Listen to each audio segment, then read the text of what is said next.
purpose, so we're always mindful to be careful there. How we think about covenants in our loans is unbelievably critical. We can't get too close there. Having call protection in our loans is super important, plus oftentimes taking equity in our deals can be critical. But I would say the single most important investing lesson that anybody can learn is that you really should not have any pressure to invest. If you feel pressure, if you feel like you got to do that next deal, you're going to make a mistake. You have to take your time. You have to be very, very selective and really wait for those right situations to occur. There's no such thing as a must-do deal. So that is it in about an hour. Happy to do Q&A.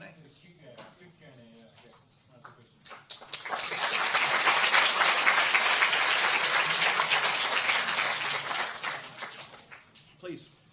Has it ever happened that a company you don't want it to have reported? Oh, yeah. How often? Good news is not very. Here's the way we think about it. We've done about 150 deals. We've had to take over about 4 or 5 companies. One of the things we've done, I talked about investing in infrastructure. We have our own dedicated kind of partner level restructuring guy on the team. And by the way, these are middle-sized companies. They have bumps. You know, it's not Apple Computer or whatever, right? You know, they'll hit bumps. Little things will happen. So knowing what to do in order to preserve capital is critical, and I would say our restructuring results are excellent. But you can't make a loan if you're not ready, willing, and able to take over the company. But that's not what we're trying to do. But I think as you asked, you know, we are able to do that, and it happens. I appreciate if there's something you can't really disclose, but if I was in a passive place money in areas, how much would I have annualized average, on average, over the past 5 or 6 years? Put it this way. I think if you were investing in this strategy, and you know, there are a lot of like bells and whistles, you know, if you want to put leverage on it. The short answer is, you know, sort of high single digits would be what we would target. If you put leverage on the strategy, sort of double digits is appropriate. But again, this is a very attractive strategy. But you know, typically when we do deals, we sort of target 8 to 12% return. And if you put like a portfolio of all of that together, it sort of blends in the middle. Like our average return over 11 years is about 10%. Doing this. That's before Ares fees, by the way, but different conversation. Please. You were showing earlier that the use of the capital, one portion of it was for refinancing. Yep. Do you not have concerns about the reasons people are willing to refinance the money because they need to roll over, but because the environment of low interest rates? Yeah, so it's a great question. And there's sort of a simple answer and a not simple answer.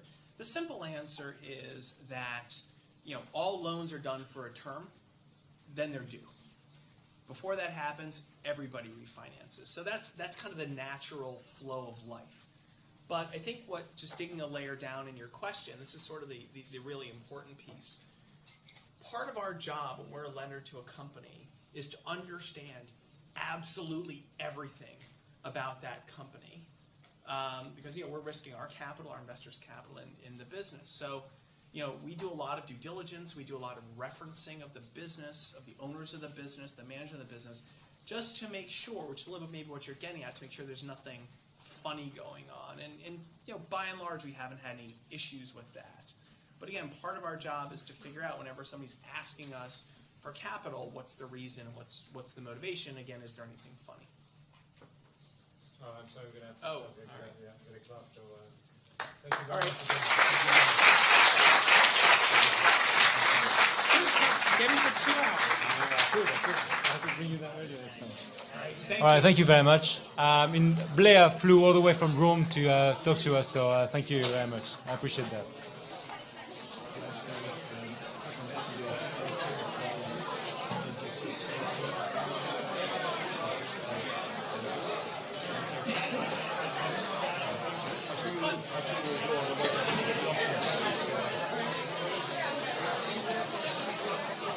That's fine. Very good presentation. I appreciate that.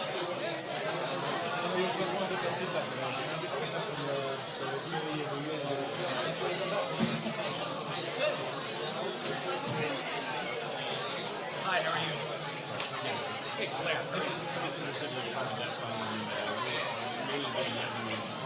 Yeah. As I experience, it's quite hard to get it in radio.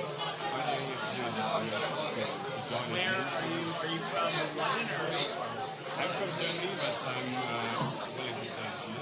We have a Frankfurt office with, yeah, it's a big thing. So if that's something you're interested in, you can get in touch and let me know. We do take interns, etc.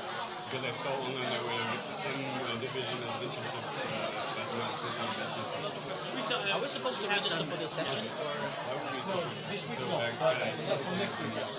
Yeah, We'll tell you a list of which presentations you will attend. So you'll be done by the end. They will pick you in groups.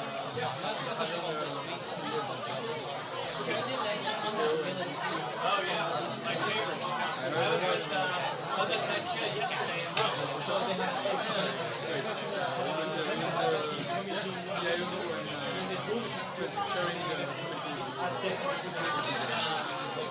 I know, I've known Cecile. Oh, there you go.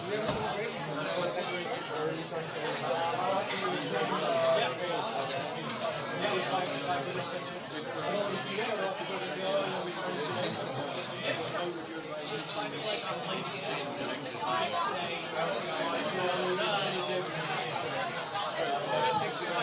hopefully this made some sense to you. Oh yeah, well, Good. Cheers. Hi, how are you?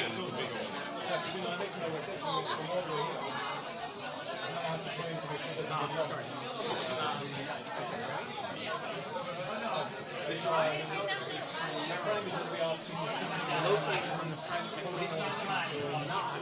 Even though guys like us set up the pictures. We go invest $150 billion. I need $150 billion in debt. There isn't that much going on. That's why. Where's it on the LBO? Sam is like, hey, they write $100, but they borrow the rest. Where do they invest that money from? It used to be banks. Now it's good times. Yeah, good luck. Thank you. Yeah, sure. So to ask you, because you mentioned, how you said that basically lending is no risk, and then essentially lending in small amounts, to big corporations that might say who want to do. Is Basel? I didn't say no risk. Okay. Right, okay, but fairly similar, right? I mean, from the graph, they were sort of roughly the same standard deviation based on how you expect to return. So is Basel, really, in business regulations, really the only thing that prevents them from fighting based on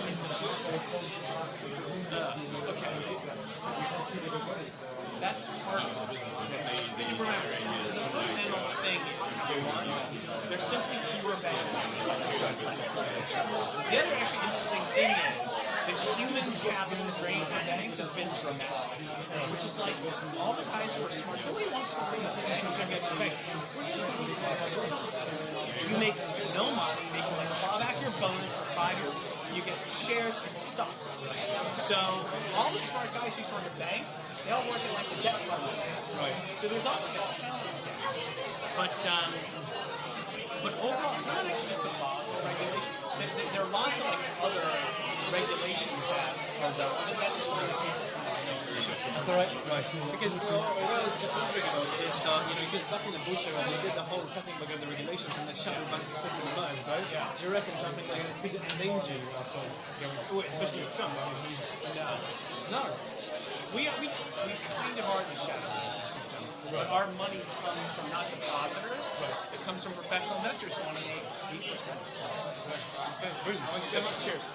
Okay, he's kicking me out. It's fine, you can walk with us. Is that okay? Okay, sure. Otherwise, he won't I'm find his way listening. out. Quick. Okay, yes. Thanks so much for the presentation. Yeah, sure. I want to ask about the solution you guys have. You said like the single lender. Yes. What happens in terms of risk sharing? I mean, I know you made the choice of being a single lender, Yes. but what if your client wants to also borrow from other or you have certain things? Yeah, I mean, here's the thing. Don't worry, I just told you. Here's the thing. The company's value getting money from a single counterparty. We're going to talk to 5 banks. Eric's writing me a check for $100 million. They're like, that's music to my ears. That's great. The thing I risk sharing for us, which is the secret to the business, is we can write big checks. I can write a $100 million check, but in my own pool of power funds, yeah, for like a more flexible, bigger quantity. Everyone gets what they pay for. Cheers. Thank you so much. Thank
you.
Okay, sorry about that. I think we'll have to figure something a little bit different next week because it's a bit difficult to go back and forth from the campus. Okay. Well, hopefully for those of you who attended, you got a bit of a sense of what kind of input you would get from guest speakers. Obviously, there are people from the industry.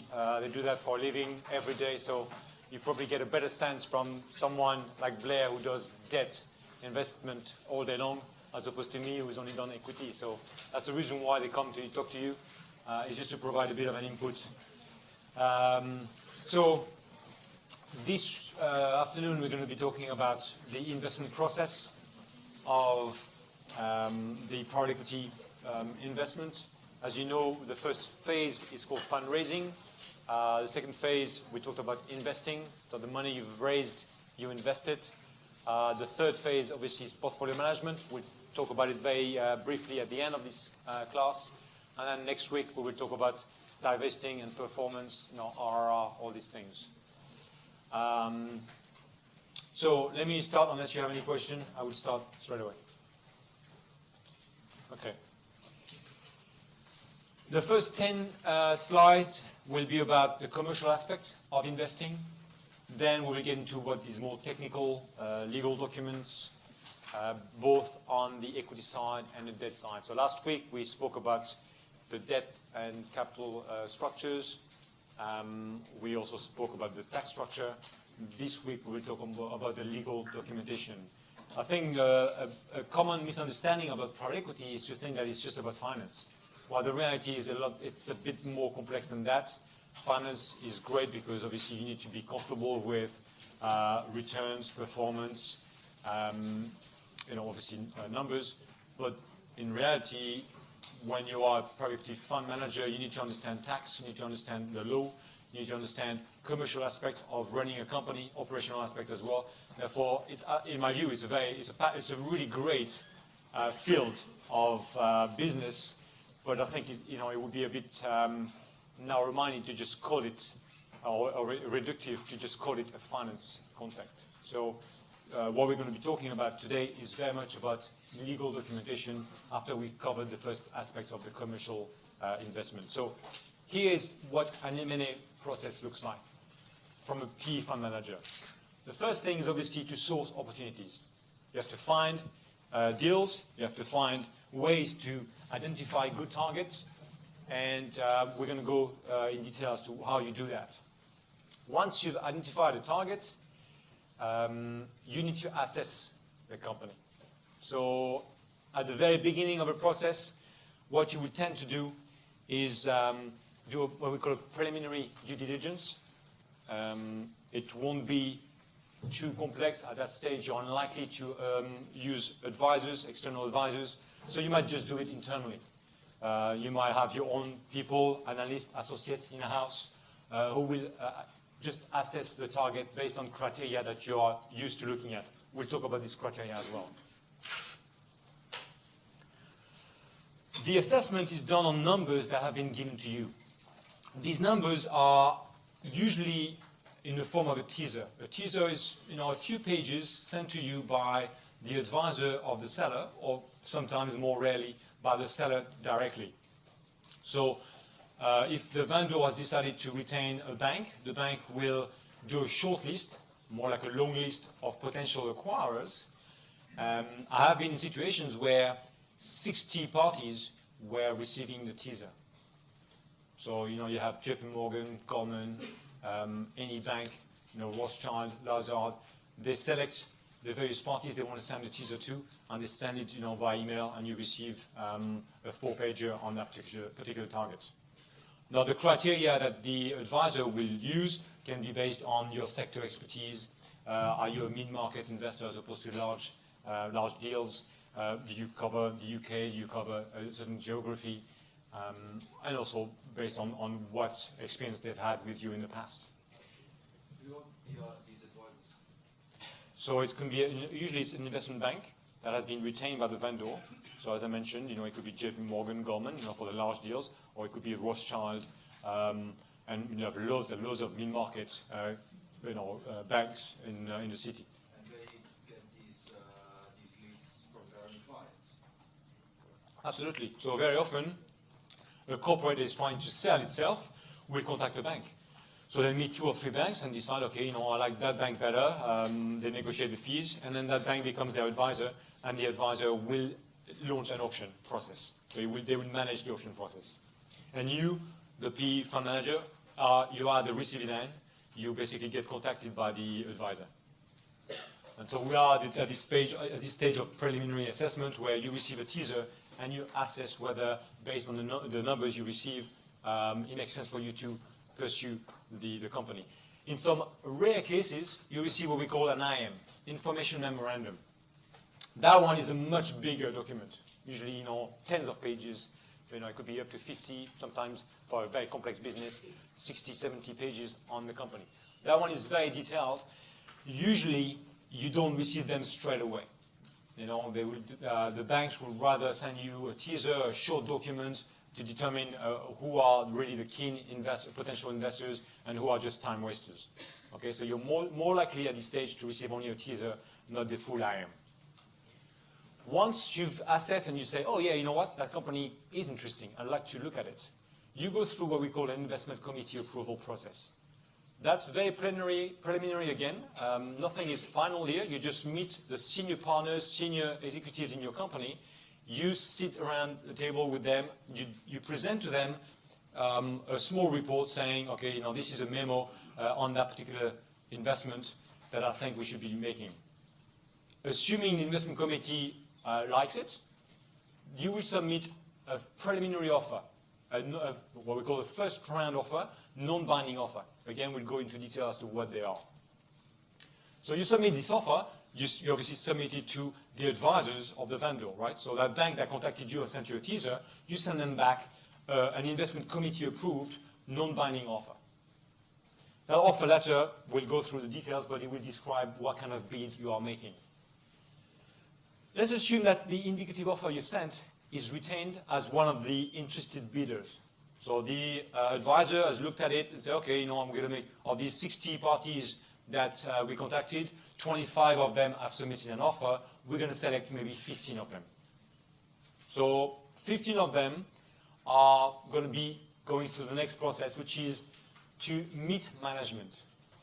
Now, most likely, 15 is a long list. You might have a fewer than that, but I'm just trying to say we're very open, lots of interesting bidders. 15 parties meet management. They have a 1 or 2 hour meeting with management to get a better sense of who's running that company and whether the teaser that you received, the management business plan, has some upside potential.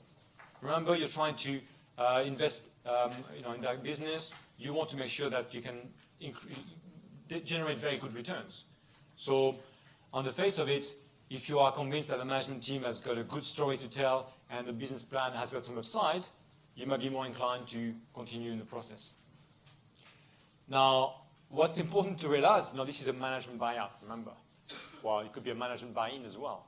So you might meet the management team and you might say after the first 1 or 2 hour meeting, you say, these guys are rubbish. But I like the company. So I'm going to try and look for other potential executives who will come and replace this management team. Of course, you're not going to tell the management team you've just met that you don't like them. That would be really silly. You're probably not going to be retained for the next round.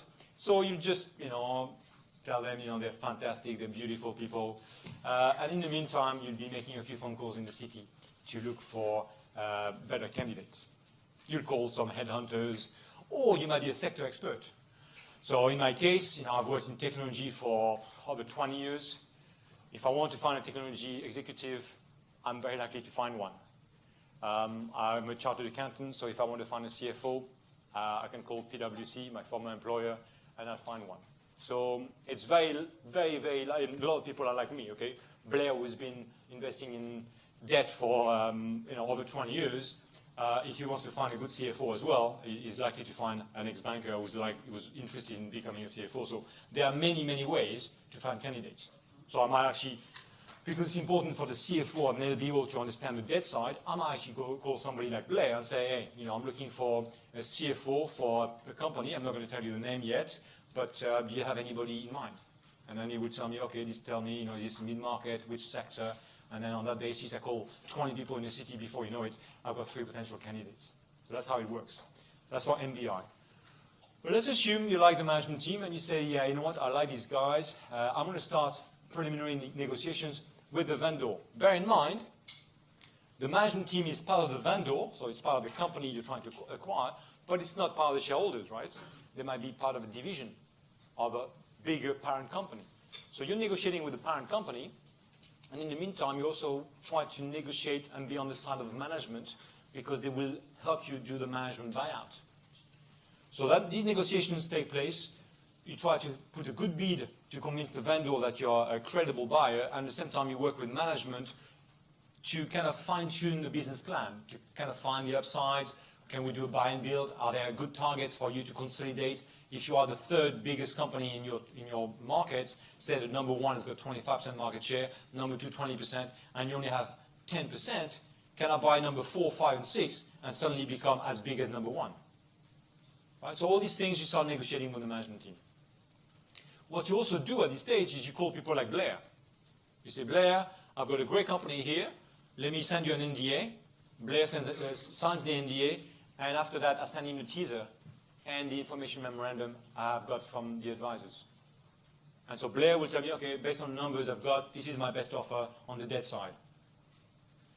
And so you do that with loads of potential debt providers. So not only do I call Blair, but I call all the banks that I know will be able to provide, in this case, mid-market loans.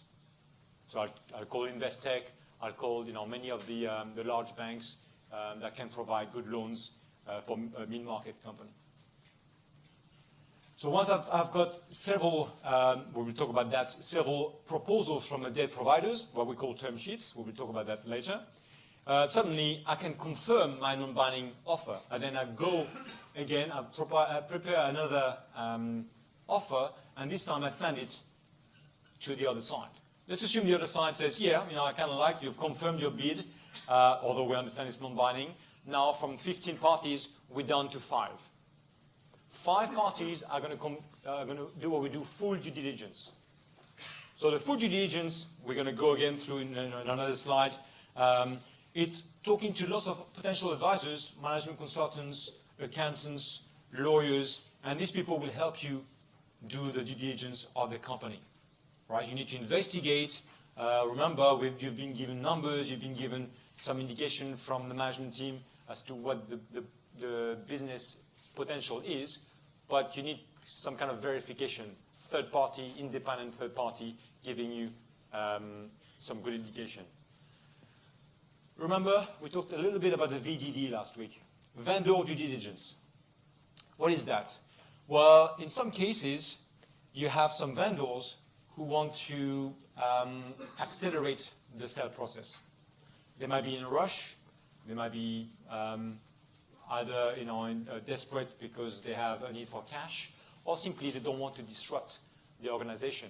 It's very disruptive to sell a division, for example. If I'm Unilever, last year Unilever sold its butter spread division to KKR, $6 billion. You might want to accelerate that. You don't want to spend 6 months trying to sell a division. First of all, it's not pleasant for the division managers to know that they're up for sale. It doesn't create good morale, so you want to make it quick for them. So you might want to do a vendor due diligence. What is that? You, the vendor, select your own advisors, management consultants, accountants, lawyers, and they prepare their own due diligence.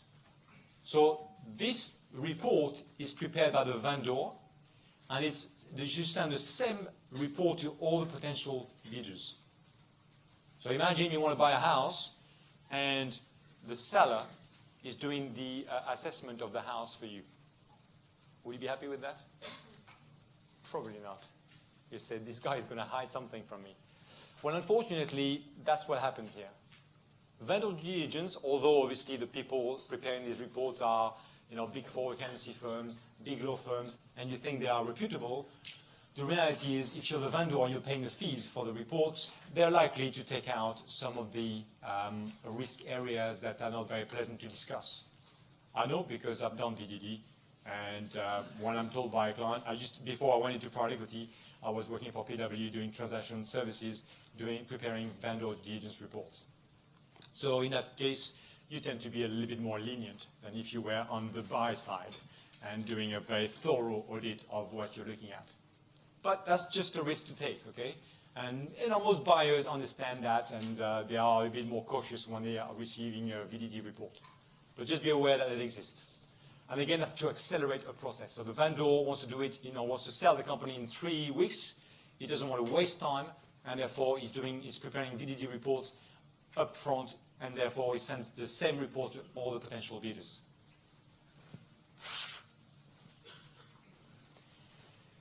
Blair mentioned during his presentation that RBS used to be a very big player in LBO loans. In fact, it was the biggest in Europe up until 2007.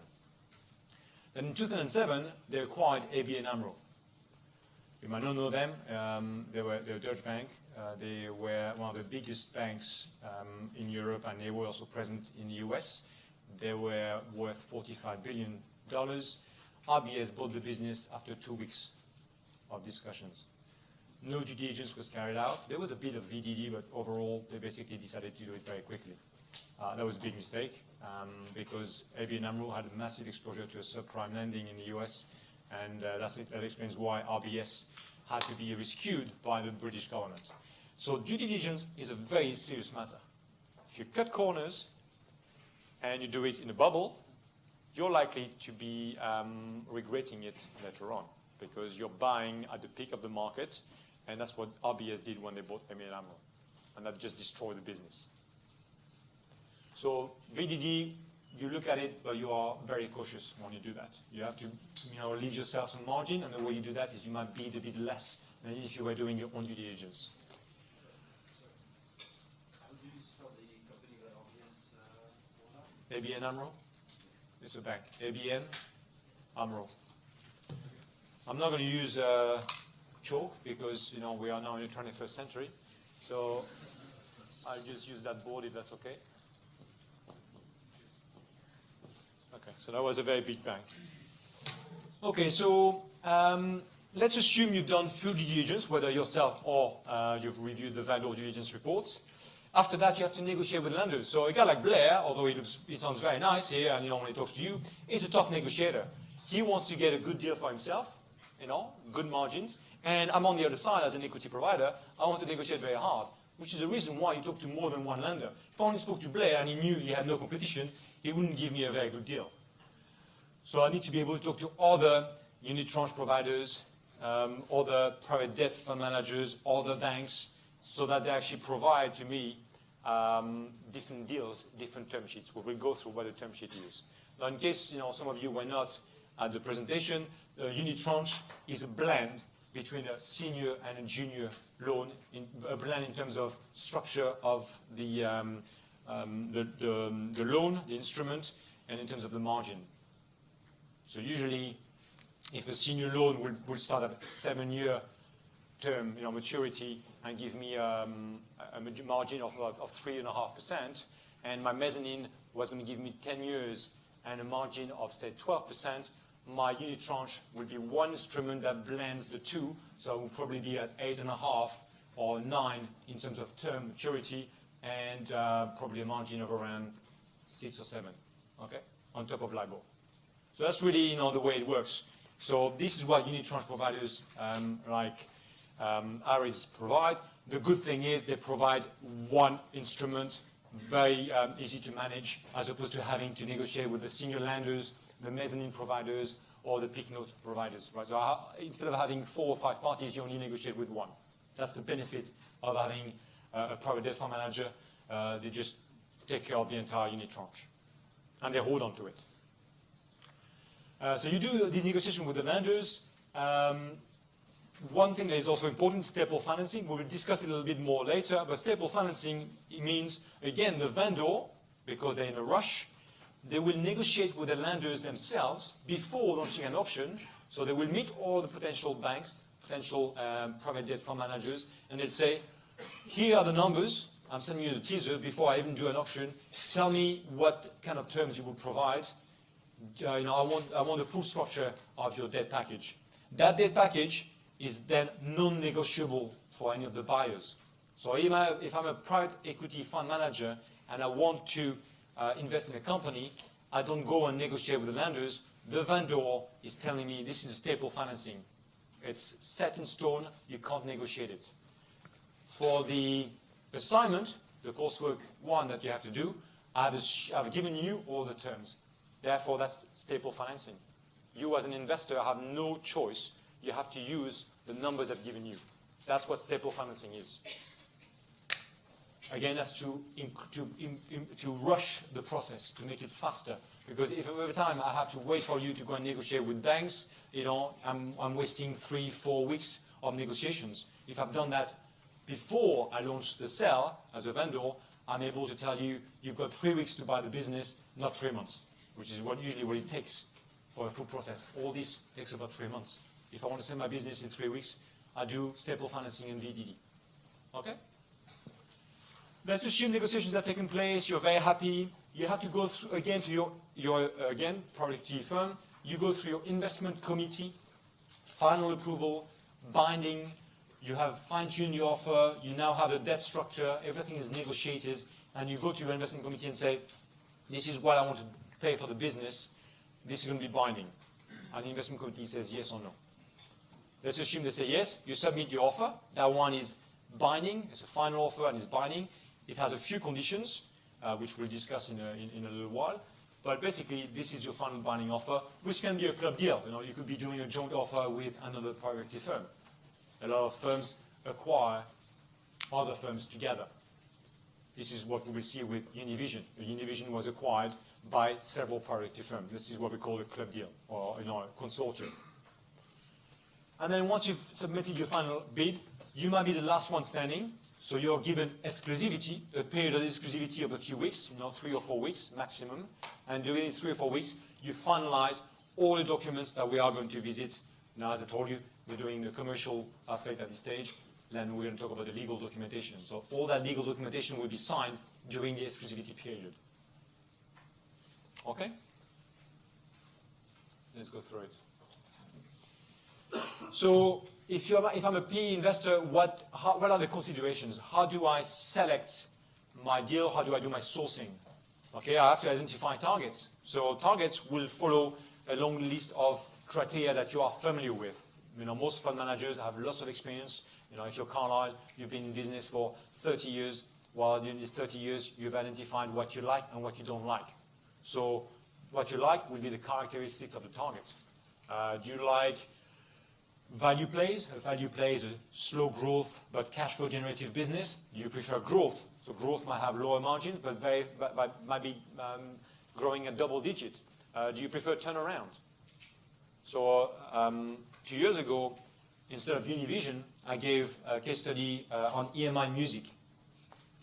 And that reminds me that I told you to read chapters 1, 5, and 15 of the Debt Trap. Actually, it's chapter 6, not 5.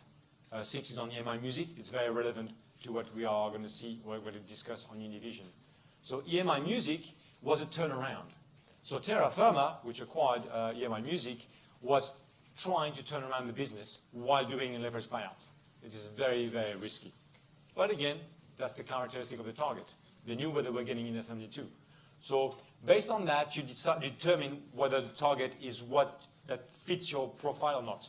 If you don't like turnarounds, you won't bid for the business. If you're looking for value, you might go for that butter spread business that KKR bought from Unilever. 6 billion, growing at 1.5% to 2% a year, but massively cash generative. Okay? So again, depends what you're looking for. Rationalization, upside potential. So is there a lot of room for cost cutting? I can guarantee you that KKR is going to fire a lot of people from that butter spread division, because for a long time it's been a division of Unilever. Unilever is a big corporate. They have proper. They treat employees properly. They give them pensions, bonuses. That's not going to happen with KKR. They're going to fire 15% of the people, probably, maybe even more. They'll probably kind of automate the factories. They will reduce the number of factories. All this cost cutting they will do to rationalize the business. That's what the upside potential is. That's what they bought when they paid $6 billion for the business. Are you dealing with a willing seller like Unilever, or are you are you trying to do a hostile takeover? Now, in the 80s, KKR was a very hostile acquirer. They would go after a target. They didn't care whether the target was up for sale. They would just bid for the business. Now people are trying to be a bit nicer. I think they hide their game very well. They are very aggressive bidders, and if they have to, they will become hostile. The objective when you go for a public company is not necessarily to please the management team, because very likely you're thinking, I will replace them anyway. 75% of management teams get replaced during the life of an LBO. So it could be the CFO, it could be the CEO, it could be the entire team. So because you're going to fire many of them, you don't really care, you can go hostile. That's what happens for a lot of public to privates. Okay? You just want to convince the shareholders, the public shareholders, to sell. Whether the management team wants you to be the new owner doesn't matter. So very often you can go hostile. Competitive auction or preemptive move. In a market like the one we have this year, this is a seller's market. And by this we mean that we are in a bubble. Whether we are at the beginning or towards the end of the bubble is difficult to determine, but we are clearly in a bull run. And so because we are in a bull run, it's very easy for a seller to sell you a pig and pretend that it's actually a goat. Okay? So for that reason, you're very likely to be in a competitive auction. Why? It's because there are lots of bidders out there. There's a lot of capital. Remember what Blair said, $150 billion or euros to be invested in Europe over the next few years. That's how much capital is available, dry powder. Well, that means that if you're a seller, sell now, because there are lots of desperate buyers. But if you're in 2010 and nobody wants to buy, then clearly it's a buyer's market. If you have some capital, you might be able to preempt. You might be able to do a bid without an auction. You might say, you know what, I've got capital, not everybody here has got some, therefore I can approach you and put a bid, and it's to take it or leave it. And in 2009, 2010, many companies were desperate for cash, therefore they might be willing to sell. Which is why if you invested your money in 2009, 2010, 2011, you will have very good returns. If you invested your money in 2007 or in 2018, your returns are probably going to be much lower because you're buying at a peak or at a very pricey valuation. Then you determine, is this your sector of expertise? So for me, I was part of Carlyle Technology. If it was technology business, I would look at it. Every single one in Europe, I will know all the technology bankers out there, and I will call them and say, if you have a target for me, you give me a call. And I will have lunch with them on a regular basis. We'll give them cold calls. I would intimidate them if I had to. If I didn't get involved in one of the transactions on a tech company, I would give a call to the banker and say, why on earth are we not involved on this one? So they wouldn't do it again. So that's what happens. Blair does the same. If Blair has a company he wants to lend to, and if it's a company I'm looking at, he will give me a call and say, why on earth am I not being invited in this process? So, you kind of bully your way around because you have to get involved. You want to make sure you get involved in your sector of expertise. And finally, what is the appetite from banks? Okay, remember it's a leveraged buyout, and I'm glad that Blair emphasized it. In a leveraged buyout, you need desperately to get the best debt deals out there. And the best debt deals mean that in 2009, there wasn't much debt out there because you were in a credit crunch. Frankly, governments were bailing out banks.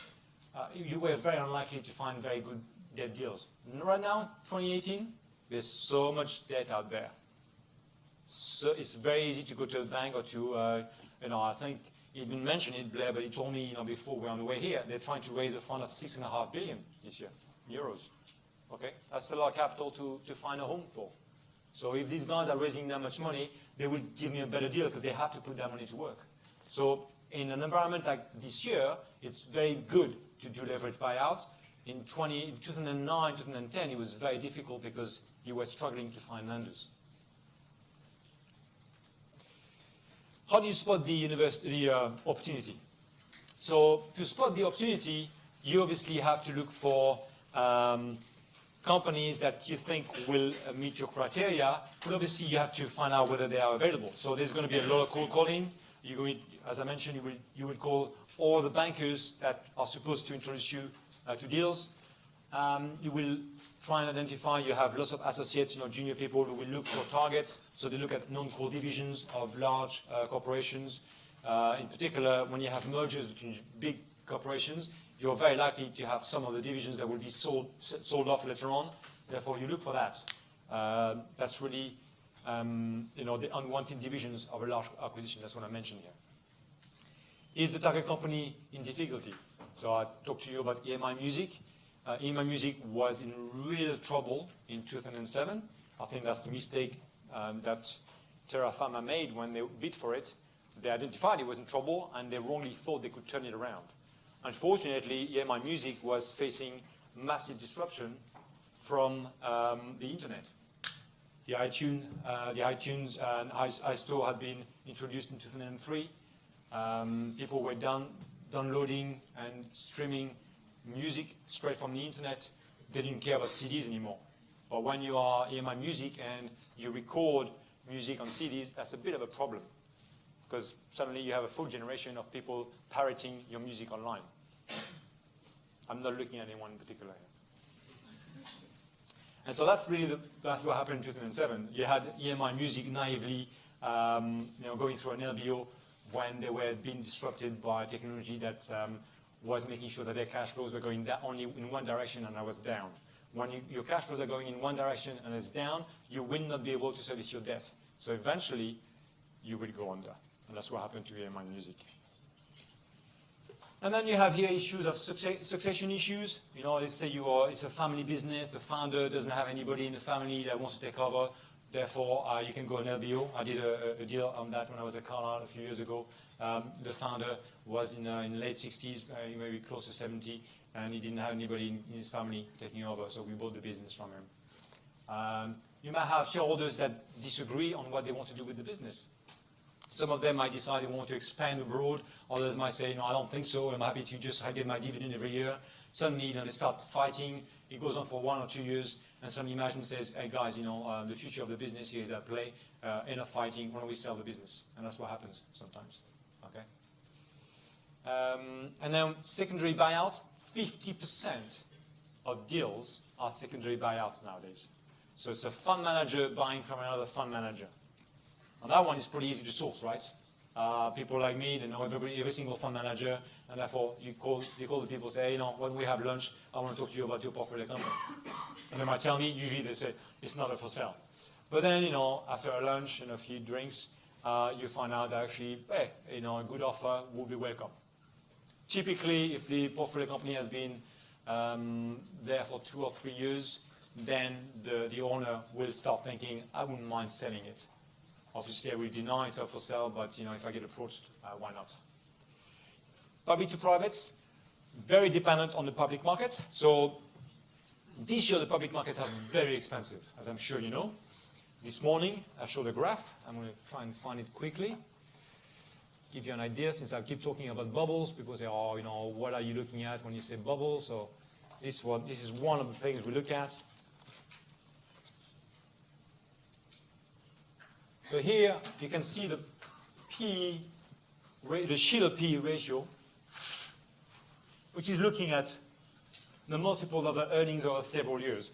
As you can see, we are 33 now.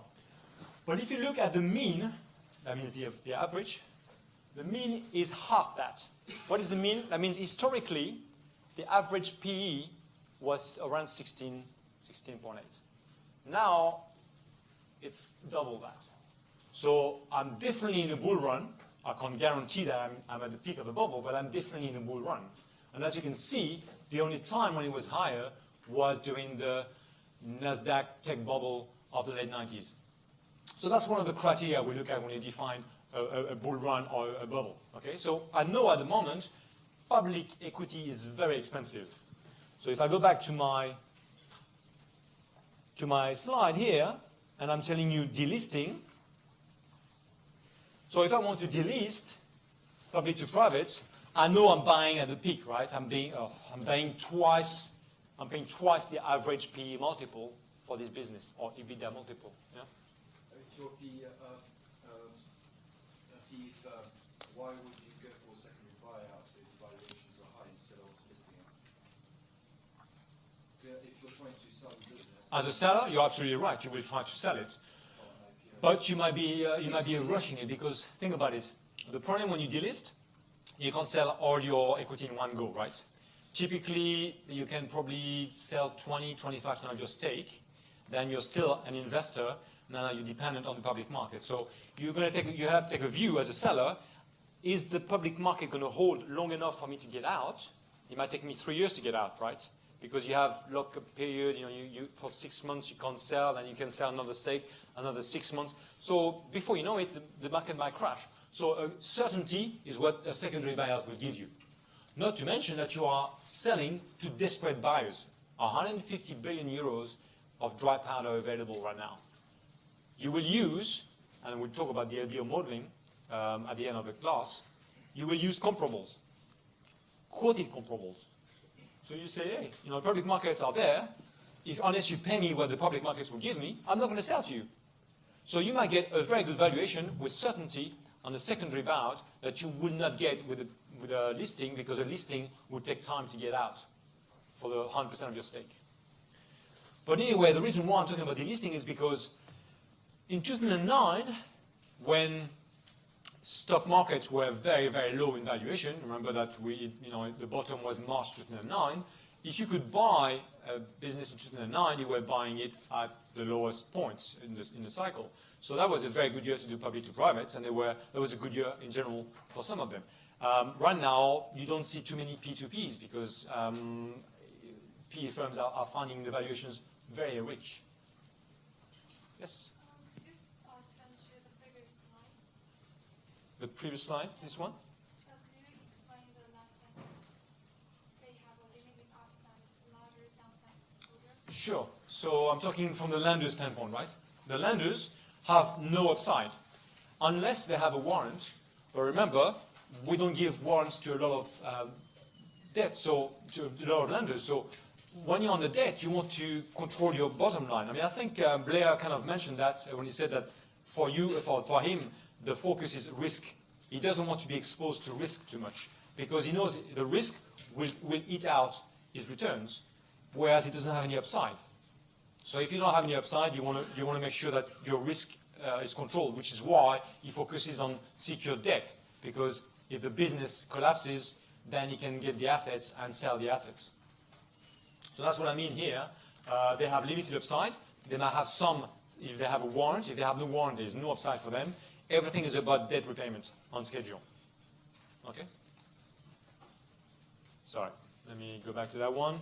And then finally, the last opportunity for you to invest is receivership. I don't know if you've been reading the press. There's a company called Carrion that just went into liquidation. So that's a bit too late to do receivership. Receivership is before liquidation. Receivership is the equivalent of Chapter 11 in the US, for those of you who are familiar with the American system, so that the company is clearly being protected by an administrative legal process that makes sure that the creditors can't force it into default. And if you're a potential buyer and you want to turn around the business, well, you can do that. So that's what receivership is, and that's one of the opportunities for potential buyers if you are into turnarounds. What are the key characteristics of an ideal LBO candidate? Now, bear in mind, you will never, ever find all these criteria in one target. Or if you do, it will be a very expensive target. So, ideally, you want a great management team. But again, as I said, MBIs happen quite regularly. So, if you don't have a perfect management team, you're missing one or two elements in there to make it perfect, you will replace that element. So, but ideally, you want to find a management team already in place. The risk is much lower. MBOs are a lot more successful than MBIs. Strong market share. Okay, you want a business. You're not going to buy a business that has 1 or 2% market share, because most likely there's a player in that market that has 20% market share, and that player will put pressure on margins until it squeezes you. Well, if you get pressure on margin, that's not ideal to repay debt, right? Because if you take the EBITDA as a proxy of cash flow, if my EBITDA gets squeezed, then my cash flow gets squeezed, which means I can't repay my debt. So you want strong market share in order to be able to be the one deciding on price. You want to be a price giver as opposed to a price taker. Mature competitive company.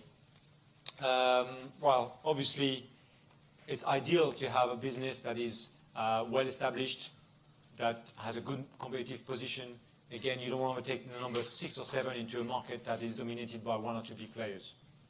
Which is the reason why in very mature markets, like say telecom operators, you usually have 3 or 4 players.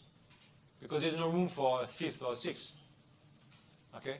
So you want to target a company that is well positioned, that is mature and competitive. That's again because it will protect your cash flow generation, and that means you can repay your debt that way. You want unencumbered tangible assets. What do I mean by that? Well, you remember that we need assets to secure the debt on. But in some cases, you might have a business that already has some of its assets used as security. Of course, you might think, well, it doesn't matter because when I buy the business, I will be able to refinance. And therefore, if I refinance, then I can use these assets as security. Except that in some cases, if you're buying, say, a global business, you might have one of the local lenders in a foreign country that say, no, I don't want to be refinanced. I'm happy keeping security. I've got my loans here. I've got the rights. I'm not selling. And so in which case, you might not be able to use these assets as security. That will impact your LBO. It might impact the valuation, or it might not even happen at all, because many of the lenders will want to have access to all the assets. So again, you want a target that doesn't have any tangible assets tied into security somewhere. You want the business to be commercially viable as a standalone. What do I mean by that? Talk to you about the division of Unilever. Well, obviously, in this case, it's very likely that it had all in place to be viable. But in some cases, you might say you want to buy a division of Google. Well, the R&D lab of Google is pretty powerful. If you lose that, the division might be worthless. You might be so dependent on the R&D potential of the parent company that you just can't function as a standalone. So you need to make sure that when you buy a division, that division actually can function as a standalone company. Are there barriers to entry? Again, protecting cash flows allow you to repay the debt. So with no barriers to entry, if anybody can walk in, I wouldn't touch it, because that will destroy, very likely at some point in the future, destroy your margins. There'll be a lot of people coming in, new entrants. Long product cycle. What do I mean by that? Well, you're probably familiar with the life cycle of a product. It emerges, builds, then obviously it gets to maturity, and then it declines. If you are investing in technology, which is what I was doing, the product cycles, especially in the consumer space, are very short. Every year you have new mobile phones coming in. I personally don't understand the point of them, but people buy them. They just need the latest app or latest software from that company. So it's not great if you are trying to develop a business plan and make sure you have stability. So in technology, typically, you have some sectors that you will not touch simply because you have no protection. The product cycle is too short. Remember that the average life of an LBO is about 4 to 5 years. That's how long you will hold your portfolio company. So you need at least a product cycle that long, ideally a bit longer than that. Because so ideally a long product cycle, Coke is not going to disappear. You'll have Coke in 5 years from now, I'm pretty sure. It might become Diet Coke, but it'll still be Coke. All right? So that's what you want. You want long product cycle. If you want butter, I think we'll still be consuming butter. It might be low fat, but it'll still be butter. So all these things mean that you will have stability of your cash flow, therefore you can repay your debt. Again, you're looking at stability. I think you're trying to get the concepts right here. It's all about making sure your cash flows are protected. No major strategic changes. So again, you're buying a business, and if the sector is being disrupted, you might have to change the strategy of your business. What we'll talk about the concept of pivot when we go into venture capital, when a business has to change strategy simply because the old strategy is no longer viable. Will Snap look the same way, 2 or 3 years from now? I'm pretty sure it won't. Snapchat, it was fun for a little while. Then eventually, once you've done every single bunny ear from your photos, you start thinking, all right, what do I do now? Pig ears? It starts being a little bit old. So For that kind of businesses, I wouldn't do an LBO because you have no protection of your cash flows. So you don't want to change the strategy too frequently. Again, 4 to 5 year time frame, make sure the business is not going to go through a disruption. That was the mistake on EMI Music. It was going through a major strategy change. EMI Music had to move online. That was the only way to survive. Forget about selling CDs. You're not going to sell CDs. But if you can't sell CDs anymore, and these are the way to generate cash, that's the problem. CDs would cost approximately $1 to manufacture. They were sold for $12 to $15. Tells you a little bit of margin they were making on us, my generation. So I understand why your generation didn't want to pay for that. But that means that EMI had to restructure and become online. It never managed to do that. And therefore, it got burnt. And the cash flows disappeared. Yes? If you're in the business of doing turnarounds, Yeah. wouldn't major disruption actually be a driver for the performance of the That's assuming, well, there are two things about turnarounds. You can turn around a business that is not technology driven, in which case it's a business that temporarily overstretched, maybe they over leveraged themselves or they entered in the wrong market. So that's, I would say, it's a turnaround of a poorly market positioned business. If it's a tech disrupted business, it's very unlikely you'll be able to turn around fast enough. It depends how long it will take you to turn around the business. I mean, there are some specialists in that space. I've personally never done a turnaround. I've looked at a lot of troubled businesses, but in tech, even though I invested in tech, I always stayed away from businesses that were disrupted. Okay. No wide-scale rationalization required. Back to EMI Music here. If you're trying to move your business from traditional to online, good luck. If you're trying to buy a retailer, you probably don't know BHS. Most of you won't know. BHS used to be a department store, similar to Debenhams and Marks and Spencer. It went under 2 years ago. Again, massive disruption from online.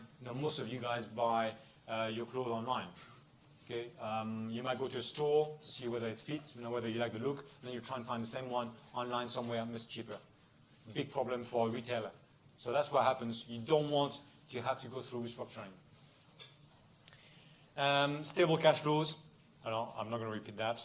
It's not just due necessary for debt repayments, but also, if you can, dividend recapitalization. If you want to pay yourself a dividend as a PE owner, you need cash flows. No substantial capex and working capital. Remember, we talked last week about facilities in that space. You can have a capex facility, you can have a working capital facility, but you don't want it to be too large. The requirements in that space need to be manageable. That's why you have the facility.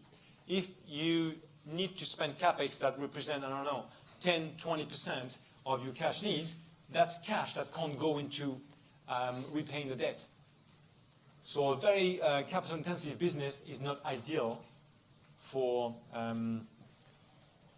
LBOs, unless we're talking about capital replacements that take 10 years. In which case, if you're in your hotel industry, you just do a bit of renovation every now and then. That's fine. You won't replace your hotels before 40 years or 50 years, so that's fine.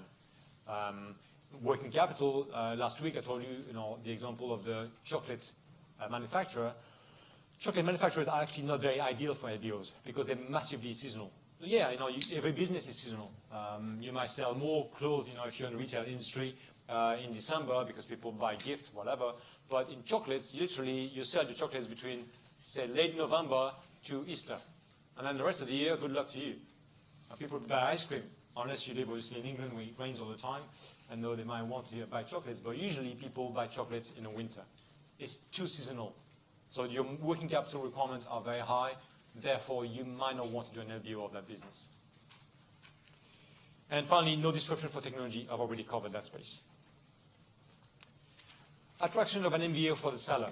Now, for a seller, it makes a lot of sense to sell to a strategic, so a competitor. Why? Because they will pay for the synergies. Synergies can be on the cost side. They'll be able to do a lot of cost saving. They might have 2 factories that could be merged into one. You might fire 5 or 10% of the staff because literally you have duplications. You might only have 1 head office as opposed to 2. So a lot of synergies there are interesting. Therefore, it makes sense for a strategic buyer to pay more for the asset you're trying to sell. However, in some situations, you might prefer to do an LBO. Well, first of all, PE firms can use a lot more leverage than corporate. Usually a corporation will have a maximum of 3 to 4 times EBITDA when it comes to leverage. Above that, the shareholders will become very nervous, in particular if it's a public company. And therefore, the good thing here is that PE firm doesn't have this problem. PE firm, I've seen PE firms have, well, in the case of EMI, since we talked about that, the leverage was 12 times EBITDA. You wouldn't have a public company use 12 times. It simply wouldn't work. I mean, in this case, EMI went under, so that tells you that it was a bit toppy. But that really is important. PE firms can use a lot more leverage. That reduces their WACC, and therefore they can pay more. Because we saw a little bit about the return on equity. We will see even more next week when we talk about the RRR. But the impact on the return on equity of using more leverage is fantastic. Therefore, you might be willing to pay a lot more than the strategic bidder, even though you don't pay for synergies. The other thing that you might want to bear in mind when you're selling is you might be in a rush. Remember, we talked about having a speedier sale process. You're desperate trying to sell your business. You don't want to get involved into antitrust or investigations. So typically when a strategic buyer buys the division of a competitor, it will have to go through antitrust clearance. What that means is that the EU regulator, the US regulator, the UK regulator will have to investigate an acquisition to make sure that the combined entity will not control the market too much. Typically in all the industries, in all the sectors, whenever a company controls more than, say, 30%, I think that's the maximum that the EU allows, whenever it controls more than 30% of the market, then the transaction is disallowed. Of course, you can develop that organically. That's why we have Google with 90% of the search engines, Microsoft with 90% of computer operating systems. So organically, you can get there. But when it comes to M&A, the antitrust regulation will block that. You don't have any issue of antitrust when you do a leverage buyout, because the PE firm typically doesn't have a portfolio company in that space. It might, if it does buy and build, in which case it will have to go through antitrust. But in most cases, it's a standalone acquisition, and therefore it won't have a very long antitrust process. It might take just a few weeks, because they realize, in the case of Terra Firma, they had never owned a music asset. They didn't own one at the time they bought EMI. Therefore, there was no antitrust issue. It was very, very quick for EMI to sell itself. There is no confidentiality risk. Bear in mind, if you're trying to sell a business, a division, to your competitors, you are disclosing a lot of private information, a lot of confidential information to your competitor. What happens if that competitor doesn't buy the business? It's received the information memorandum, 50 pages on the division that you own, and suddenly you've given all that information to the competitor. So you might not want to involve trade bidders in the process. You might just want to have PE firms because you just know these guys won't be competing with you if they decide not to bid. The vendor could retain a stake. You might not want to sell the entire division. You might say, I kind of like the business. It's non-core. I don't want to invest in it, but I know there's plenty of growth potential. Therefore, I might want to retain 20%. I'll get 20% of the upside. For the next 4 or 5 years, it will be aggressively managed by a PE firm, and I would get the upside, the benefits over the next 4 or 5 years. You can't do that with a strategic buyer. They want to buy 100% of it. And finally, you might be selling a division with whom you want to stay involved. For example, it could be a supplier of your main business. Imagine I'm building an aircraft, and I also have developed the engine. Well, if I sell the engine, if I sell it to Rolls-Royce, they might just increase their price, because they say, from now on, I'm the engine manufacturer. I'm just going to take advantage of the fact that you no longer control the engine. But if I'm selling to a PE firm, it might be easier for me to say, well, I'm a key customer for you as a supplier. If you're not going to give me a good deal, I can go to Rolls-Royce and get my engine somewhere else. So again, that's really something to bear in mind. You don't build a new competitor here. You're just maintaining a commercial relationship. Here I'm going to go very quickly on that slide. You will see that the bottom part of that slide is very similar to what we discussed on the PE side. But remember, alongside a PE firm is a management team. So the management team has a slightly different approach. But because they are co-investors alongside the PE firm, it's important to consider what they keep in mind when they try to partner with the PE firm. So the first thing they will have to do, imagine they work for a division of a large corporation. They might say, okay, is our division really a good standalone target for an LBO? If they think it is, then they might say, why don't we appoint some professional advisors to kind of determine a valuation for this business? Now, usually you want to make sure you get approval from your shareholders and from your chairman and the parent company. If you do that without their approval, you might get fired. I've come across a lot of divisional managers who unfortunately had a bad experience because they decided to develop their own story behind the back of the parent company. So it's great to find the opportunity, but it's also important to get clearance in-house. And you might get it. They might decide, yeah, you know what, it's non-core, we want to try and find a buyer. You do a feasibility assessment. So as a manager of the division, you might say, okay, I know how will it operate as a standalone? What else do I need in order to function? Do I depend on the headquarters for, I don't know, IT services, a lot of back office work, HR, all these things. So you need to determine what would work as a standalone. Then you find you need to obtain approval to pursue a buyout. So you go to your parent company and say, okay, we've done the feasibility assessment, can we get clearance to launch a process? And at that stage, if they say yes, that's when you prepare a business plan. It will be part of an information memorandum, and that's when you retain advisors, as we talked about before. You retain the advisors, the investment banks, and these investment bankers will launch the process that we discussed before, the full M&A process with preliminary bids, non-indicative offers, and so on, and meeting with potential investors. Okay.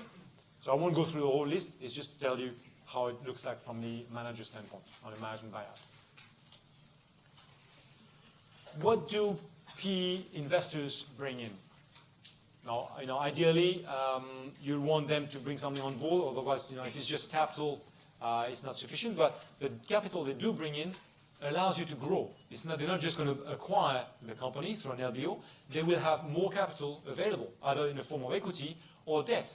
You remember that Blair mentioned that last year they provided fresh debt to 27 companies, and they refinanced 20 existing clients. So these existing clients were asking for more capital.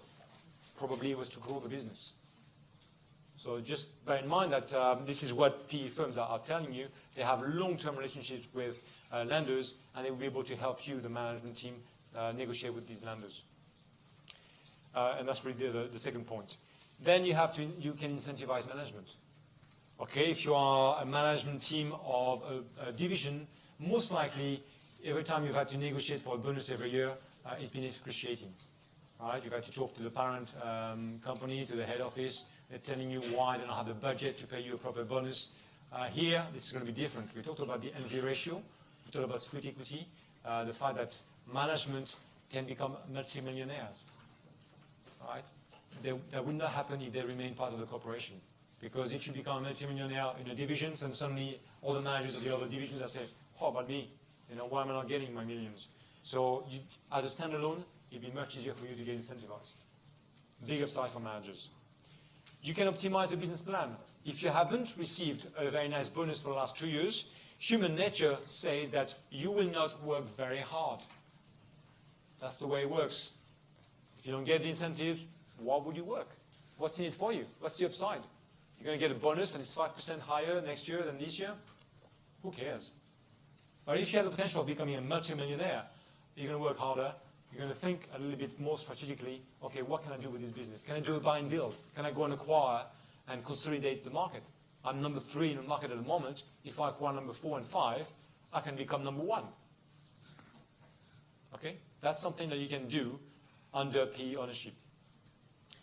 Obviously, many of the large firms can open doors nationally and internationally. When I was at Carlyle, we had 27 offices globally. Most likely the deal you're doing here in Europe has happened already in the US or in Asia in the past. You can replicate that model. So you talk to your colleagues in the different offices, and you can introduce the management team of your portfolio companies to all these different either executives in your firm or other portfolio managers. You can offer corporate governance advice. You'll be amazed, how divisions are run. Very often, obviously, there are no boards, no chairman, no senior advisors, no non-executive directors. The corporate governance is atrocious. They don't report to anybody other than head office, and therefore, again, there isn't really any discipline in the way the business is run. Corporate governance introduced by PE firms will change that. The leverage, you can leverage sector expertise. Or in this case, what I mean is that if you are a sector expert, if somebody like me has got 25 years of experience in tech, I'm more likely to add value than if it's someone who has absolutely no expertise in a sector. So you can bring that knowledge. You can introduce people in-house who are sector. So when I was at Carlyle, we had a senior advisor who was an expert in defense.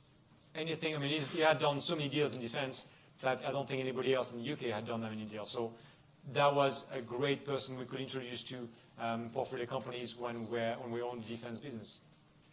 Okay? That's really what you bring in.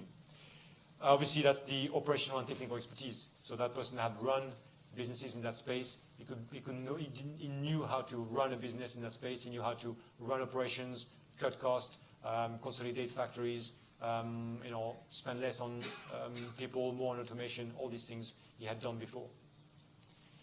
You can remove constraints on management, in particular when you negotiate with the lenders.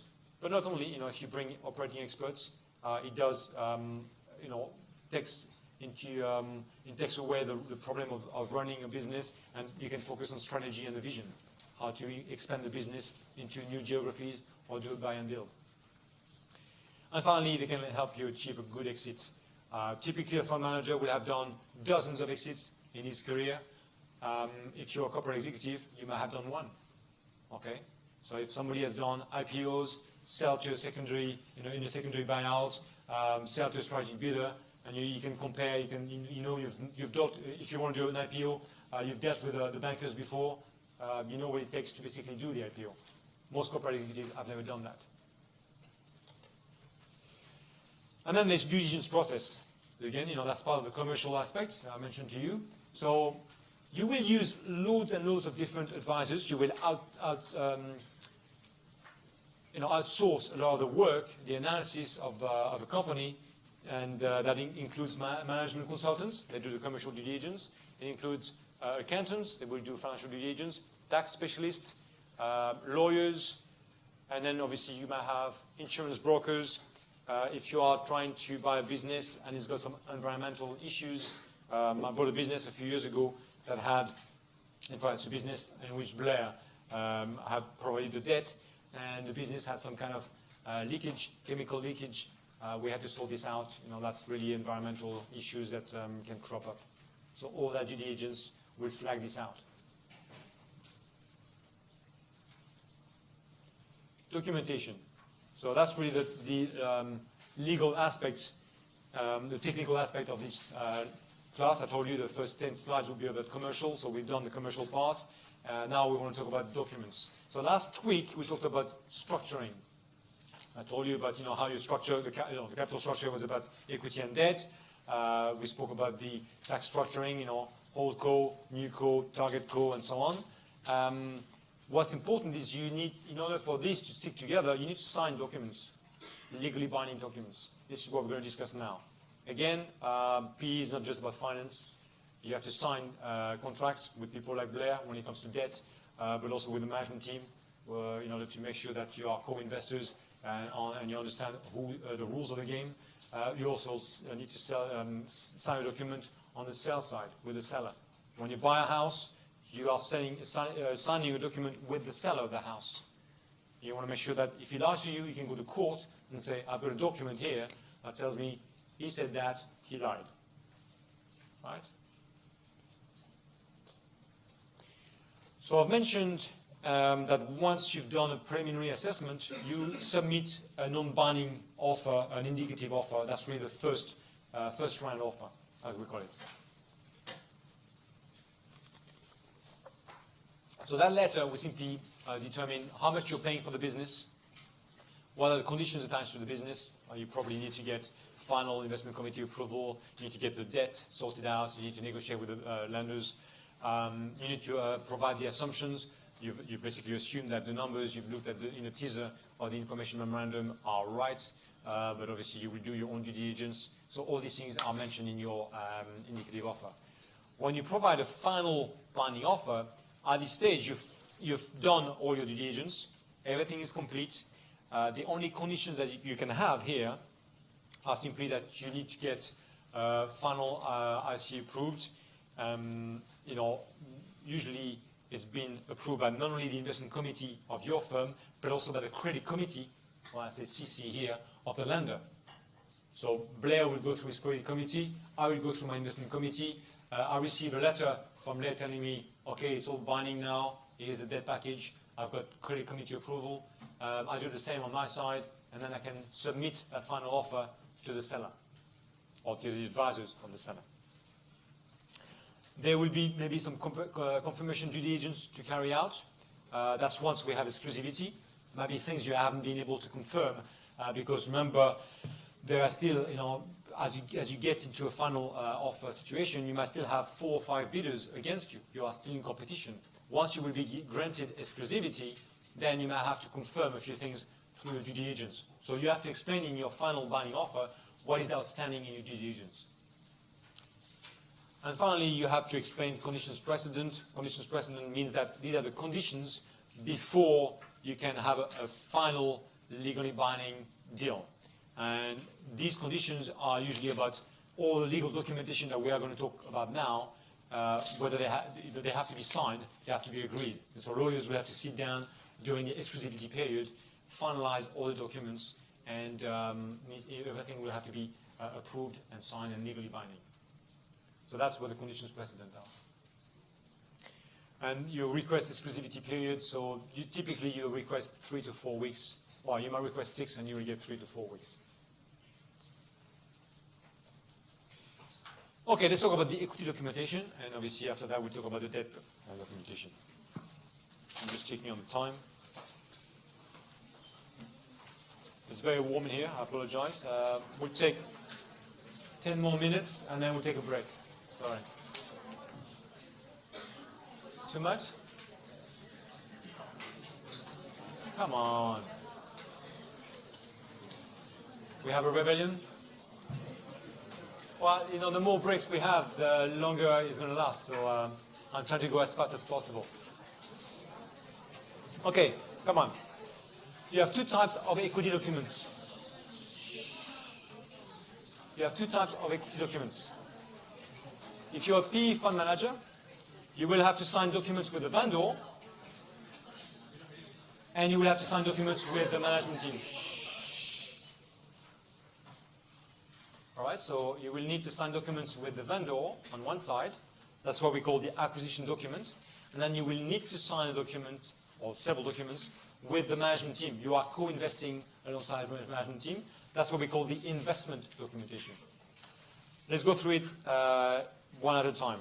So the acquisition documents, the main one is what we call the SPA, sale and purchase agreement. That means, just like if you were buying a house, you have to determine the conditions of the acquisition. Okay, how much you're paying, basically what type of consideration. Are you paying cash? Are you paying in stock? In case you were buying through another company.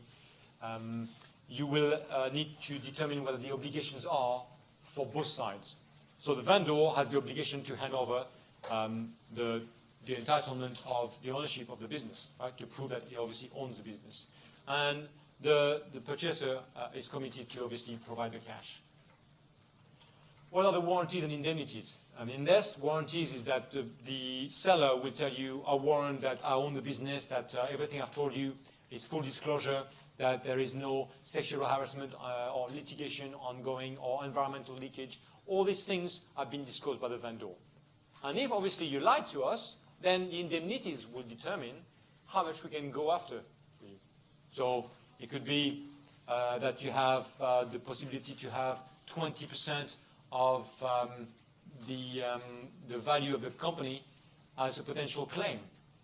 If you've lied to me on anything, I will go after you for up to 20% of the value I've given for the asset. It can be a minimum. You may have to say, If I don't have claims of more than $1 million, I won't come after you. Anything above 1 million, I will come after you. You will pay me indemnities for that. Okay, so all these things are determined in the SPA. It's quite important. It happens a lot that sometimes you have nasty surprises. There can be a fraud. A few years ago, a colleague of mine bought a business stupidly without proper due diligence. There was a fraud in the business. We lost it all. So it happens. You know, it's not just in the films or in books. Unfortunately, you have people who are crooks, and you will come across some of them during your career. And so this is what the SPA will determine. What can you go after them for? In this case, we went for the whole lot. Because it was fraud, there was no limit to how much we could claim. Then you have the tax deed. And the tax deed, I can emphasize that long enough and enough times. There will be a lot of tax implications in acquiring a business. An LBO is a legal tax avoidance scheme. Not tax evasion, tax avoidance. You're allowed to avoid paying taxes as long as it's properly structured. So the reason why I spent so much time on tax structuring last week is because you will try to do everything not to pay tax. That's what a tax deed will determine. What are the tax implications? How to avoid them. Okay? Again, that's signed at the time of the acquisition. You will have resignation letters. Remember, we talked about that. I'm not sure what this represents, but obviously I can't get rid of it.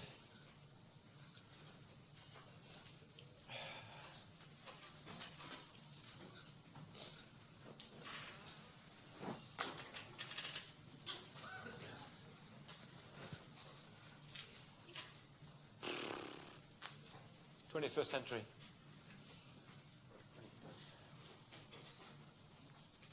Nope. Yeah, look at that. Isn't it modern? Incredible, it works. So what we talked about,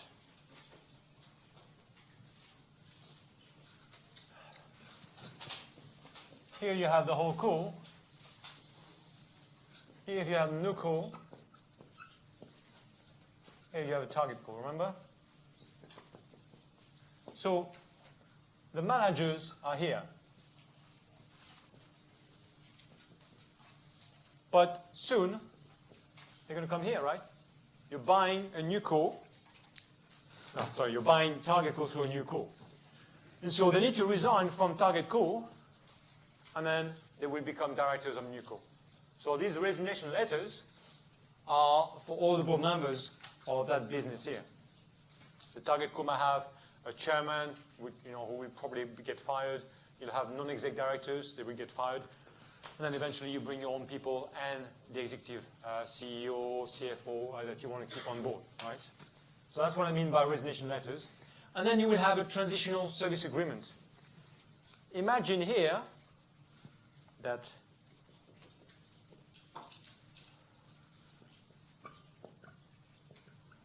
you have a parent company that owns Target Co, obviously, and that Target Co here gets IT, HR, accounting services from the parent company. Well, if I buy the business and all this disappeared from day one, well, the business can't operate, right? I don't have any more reporting. I don't have IT services. If all the computers are gone, if I don't have any HR support, suddenly I can't manage my staff. I mean, basically, you need a transitional service agreement. This is what it's all about. So you sign, you agree for several weeks, up to, say, 3 months, a few months anyway, to make sure that you have enough time for Target Co to develop all this in-house. So you will bring all these things in-house, whereas right now they were in the parent co. Okay? That's what the transitional service agreement is about. Second type of equity documentation, investment documents. So this time, we're talking about the PE firm and the management team coming together. They are going to be into the same documents. You have to agree who does what, who's in charge of what. Okay? So the main document is the shareholders agreement. The shareholders agreement, we talked about that a little bit last week.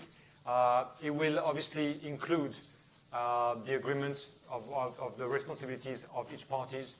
What is important is you need to know how the business is going to be conducted. So obviously the executive team will run the business. There'll be a board. The board will be obviously led by the PE firm. The chairman will probably be nominated by the PE firm. The PE firm has control of the business. The voting rights are primarily in the hands of the PE firm. It's a bit different in VC. We'll talk about that when we talk about venture capital. You need to determine about transfers and allotments of shares. So, some people will get fired. It's part of life. It's sad, but unfortunately, the shares that are owned by the people who get fired need to be transferred. And that shareholders' agreement will determine how they get transferred. We'll talk about that in a second about good and bad levers. Then the articles of association, we talked about that again last week. They are the birth certificate of the company. Okay, just like every individual in this room has a birth certificate to determine where they were born and from which parents. It's the same here. The articles of association determine how the business operates, what it does for a living, all these things. And in there, you will determine the voting rights, who has got voting rights. Again, voting control will be in the arms of the PE fund manager. Dividend rights, if you have ordinary shares, preference shares, you determine who gets fixed dividends, who gets dividends, if any. You'll have prohibited and permitted share transfers. Can you transfer to your wife? Yes, probably. Your kids? Yes, okay. Can you transfer to your uncle?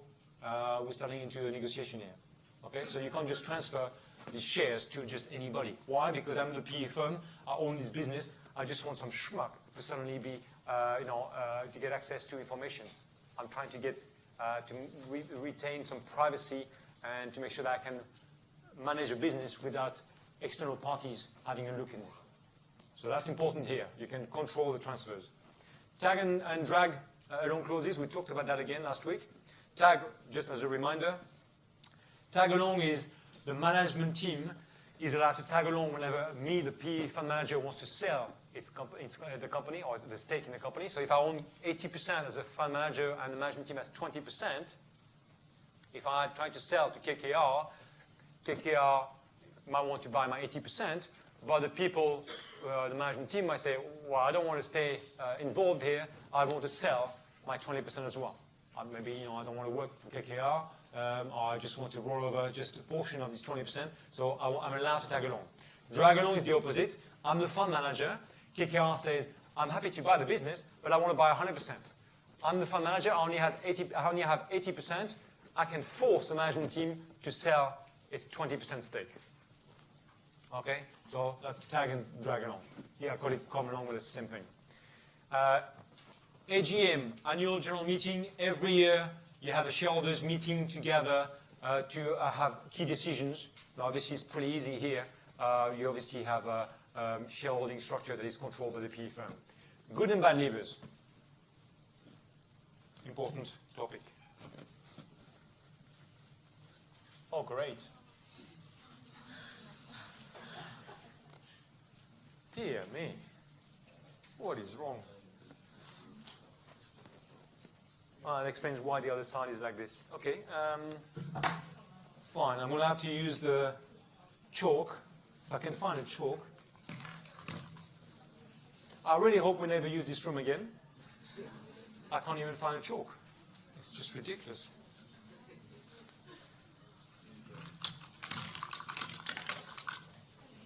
Oh, here it is. Oh, there's lipstick here. I don't think it works. I might try with lipstick. Maybe it will go away. Here we go. Chalk. 2018, right? Let's see if it works. Good old chalk. Who needs technology, really? So, we're talking about good and bad lever.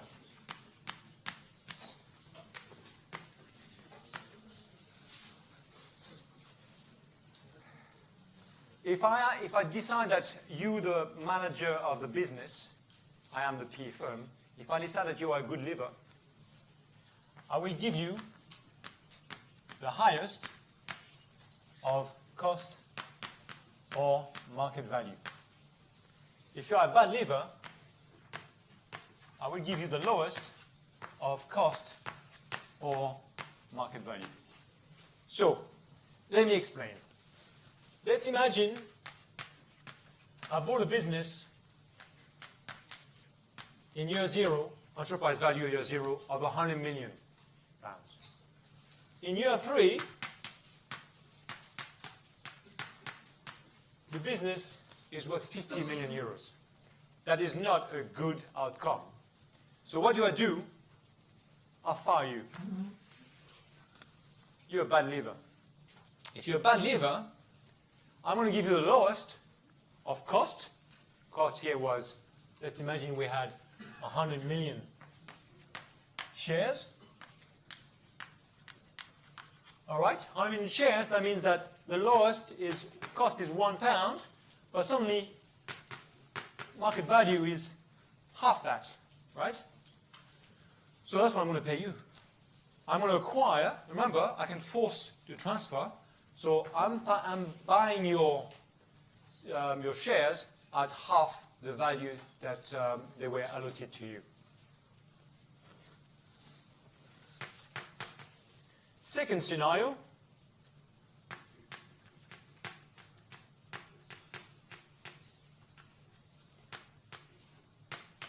year three, we sell the business, or we're thinking of selling the business for 150 million. Just because you are not feeling well, you are being, you're ill, whatever, something like, it's very terminally ill, you're about to die. I'm going to give you, you need to move on, because obviously we can't allow ill people to stay on board. So we're going to give you the highest of cost and market value. So in this case, you have £1 or £1.50. I'm going to give you £1.50. So either scenario, you just pay the market value, so you don't really... No. Okay, different scenario. Here, first scenario.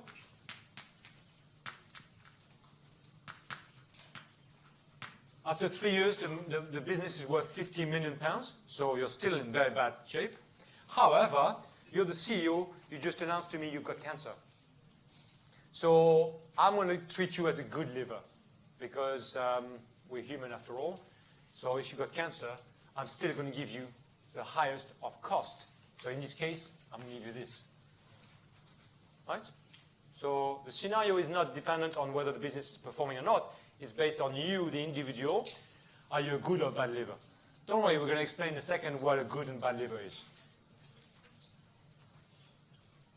Any questions? I'll explain in a second how different between good and bad liver. A quorum is a minimum number. No, we're going to take a break, don't worry. But I just want to make sure we cover this equity side, and we'll go into debt afterwards. So we'll cover the equity before you move on. The quorum is the minimum number of people you need in a meeting, and it's typically 2. And it's important because you will need to be able to make a decision, you need to be able to view a vote. If there's only one person in the meeting, and obviously he's going to vote yes to all these decisions, so that makes no sense. You need to have at least 2 people. And finally, you have decision in the article of association about retirements, who is allowed to retire, at what age, and so on.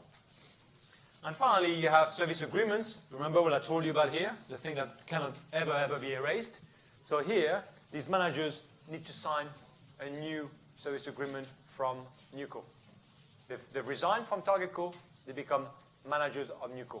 Obviously, these will merge after the LBO. We talked about that when NewCo and TargetCo merged, right? But they still need to sign new contract, employment contracts. Okay, this is, I think, the last page. Yeah, after that we talk about that. So that's the last page before the break. So we are going to complete what we just discussed. These are all different terms that need to be negotiated, either as part of the shareholder agreement or the articles. So, control of the board. The PE firm will always have control of the board. That will not be the case for venture capital. So that's why it's important to talk about that. Here, you are in control. Typically, you have the majority ownership of the business. But even if you're a minority, say 45% of the business, you will have control. You will vote, you will decide when to sell. You will really have control of the key decisions. You will not put your money at risk if you can't decide when to buy and what to do with the business. And that's really the second point, ability to sell. You and alone can decide, and you can drive people to sell. The ability to refinance, again, you decide. You decide when to refinance. I call Blair and say, okay, I'd like to consider refinancing. Of course, the CFO will work with me to make sure that we can agree on the financial covenants and financial ratios and the projections, but the PE firm will decide. Ability to change articles, again, only the PE firm will decide there. I'm not even negotiating with the management team. Equity structure, we talked about that, ORD, prefs, and shareholder loan notes. That's the three, again, you mentioned that. They have to be mentioned in the shareholders agreement. Sweet equity and ratchets. Equity ratchets we will discuss in week 5. I mentioned that last week. We will go through an exercise because equity ratchets are very, very common in venture capital deals. They're not as frequent in LBOs, but they do happen. I've gone through that in my LBO career. So just bear in mind that they can be there. They are also mentioned in the shareholders agreement. Shareholders agreement will tell you the NV ratio, will tell you how much of the business the managers will get. They will also tell them whether there will be an equity ratchet if they outperform their business plan. So they give me a business plan that we all agree on, and then if they outperform, they might get some upside. That upside is called equity ratchet. The second part is what we talked about, transfers. So I told you about the good and bad levers. Here you have an idea of who is a good lever, who is a bad lever. Now note that, because a bad lever can be a bit of a shock to a lot of people. If I fire you, you're a bad lever. If you resign, you're a bad lever. Now, of course, if I wrongfully dismiss you, you have a claim, but you have to prove in a court of law that I wrongfully dismissed you. Not easy. So there's a lot of power here in the hands of the PE firm. I decide whether or not you're a good or bad lever. Now, obviously, in some cases, as I mentioned, I took the example of somebody having cancer. If you've got ill health, you're badly ill, you will be a good lever automatically. We're not going to punish somebody who's got cancer. If you die, then your family will be given the highest of cost or market value. Again, you have all different conditions. Unless you die, unless you retire, at a normal age, not before, unless you've got ill health and unless you're permanently disabled, you're very unlikely to get much from us. And that's really the message to a lot of managers. They take a lot of risk, which is why they get richly paid when it's successful, because they've really been exposed to that good and bad lever where they have absolutely no control over the business. Then you have information rights. I am the PE fund manager. I sit on the board. Every month you give me the monthly board pack. But more importantly, I can call you at any time. Evenings, weekends. If I have a question, I call you. You respond. If you take too long, I might get upset.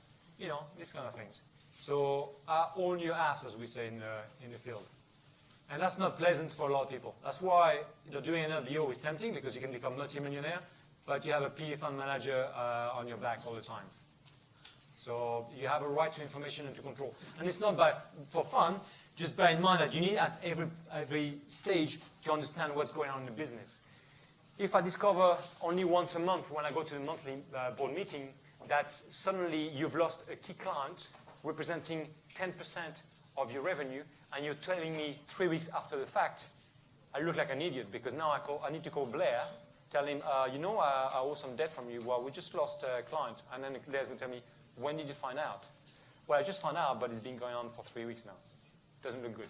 So you're always on the back of management, because you want to make sure you know at every single important point what is going on in the company.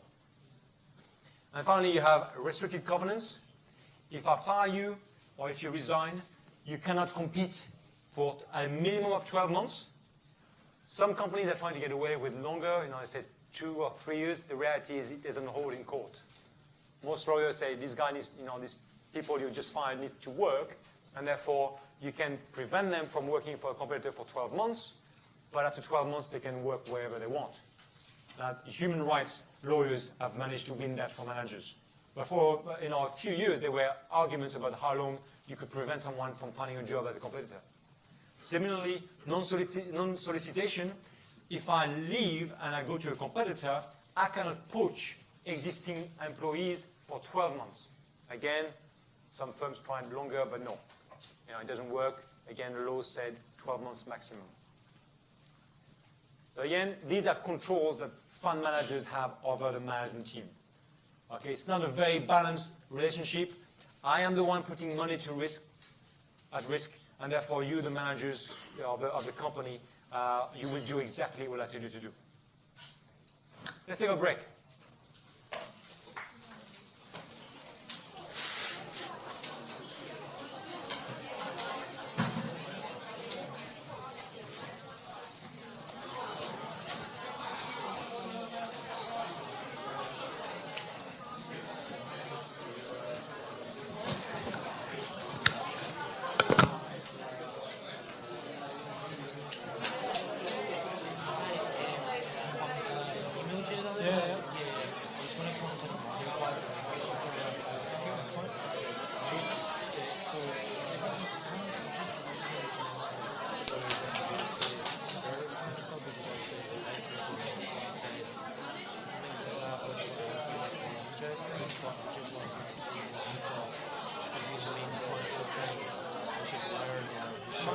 Well, my view is to get as many data points as possible, so that's why I provide a lot of pre-lecture reading, because my view is if you come prepared, today's pre-reading was very helpful in my view, because if you go to the website, you realize what the LBO process is all about. So although I'm going through it now, you will go through the same thing from that blog. So I recommend only to read a lot, go to all the guest presentations. I think it will give you a better understanding of how the business, the trade works. It's really the best way to do that.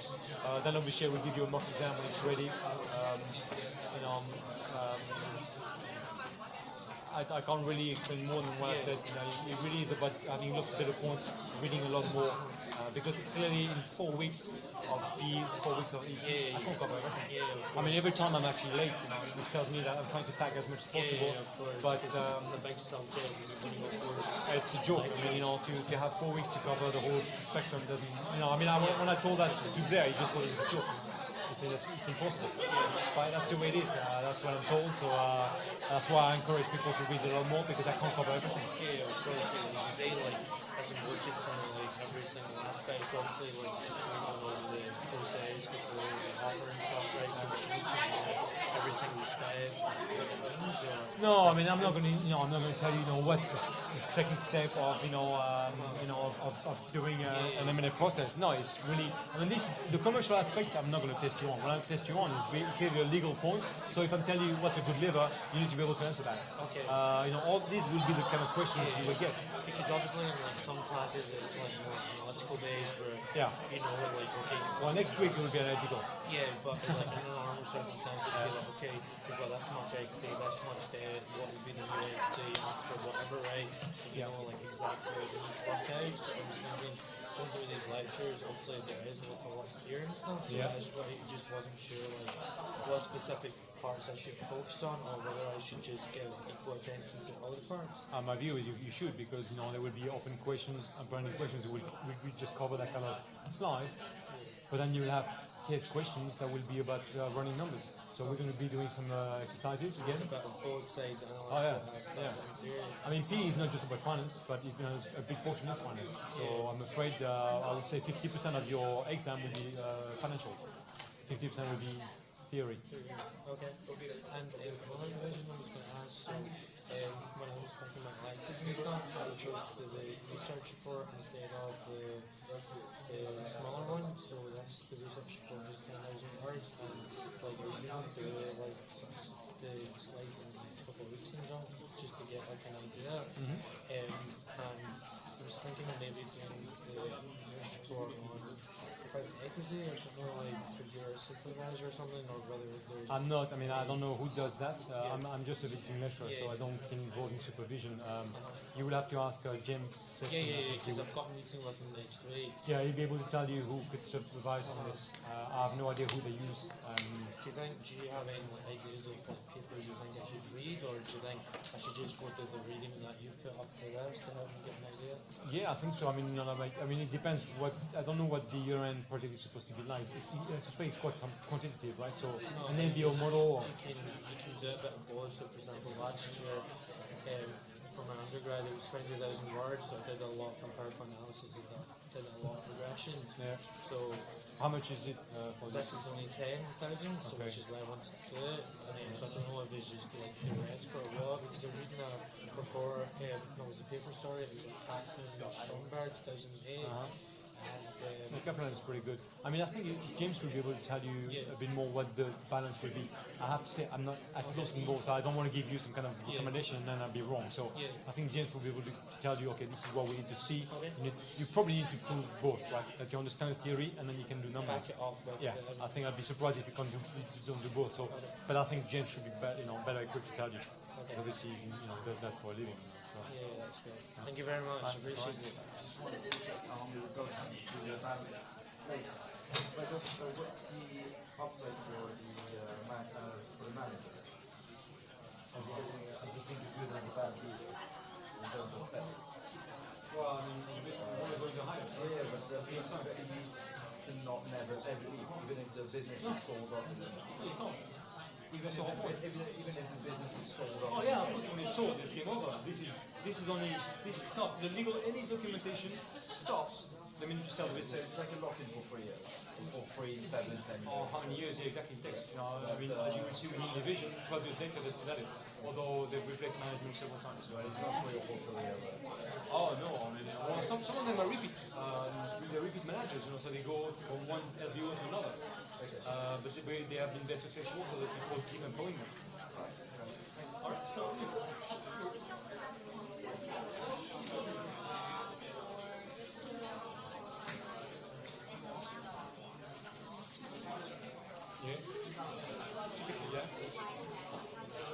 I mean, it doesn't have to be ideal, right? I mean, ideal means that if you're a mature business, you will be able to protect your cash flows because you've been in activity for. So, Coke is a mature business, right? Absolutely. So, well, to be honest, what is important is to make sure that you can repay your debt. Because if you default on your debt, you will lose control. So you want to make. Well, that's where leverage comes in. If you look at the LBO that you will have to prepare, you will realize that the business, like in Univision, that will be part of your LBO, is not a fast growth business. It's growing in low single digits. However, if you put a lot of leverage, you will get an RR that actually gets high.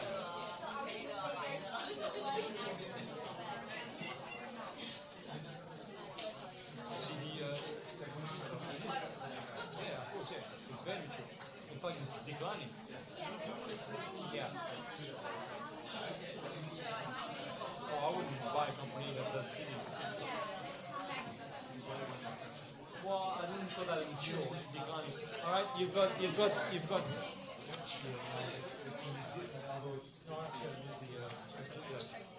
Chalk. Where's the chalk? This. Here it is. So.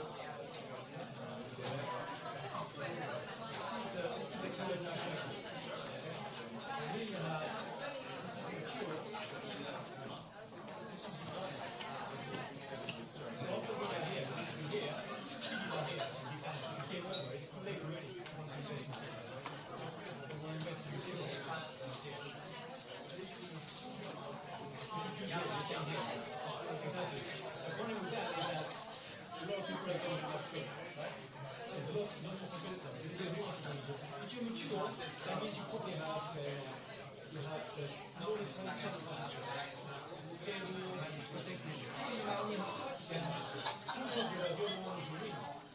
What if somebody has already 10% and he buys the number 3, he's got 4%. Suddenly you have 14%. And then you only have 5%. This one is going to become a mature one, you buy. So you have a much higher risk here. It doesn't mean it's not a good candidate, I'm just saying ideal. Of course. Or you could do like this. Coke is not going to kind of enhance yourself. But Coke and Pepsi, you can see you stay mature,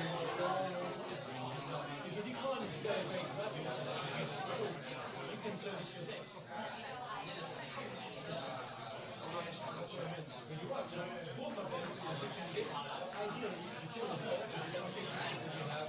you have your chair, your private country, your private brand, so you have things that protect you against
Okay, I think we should start. Are you ready?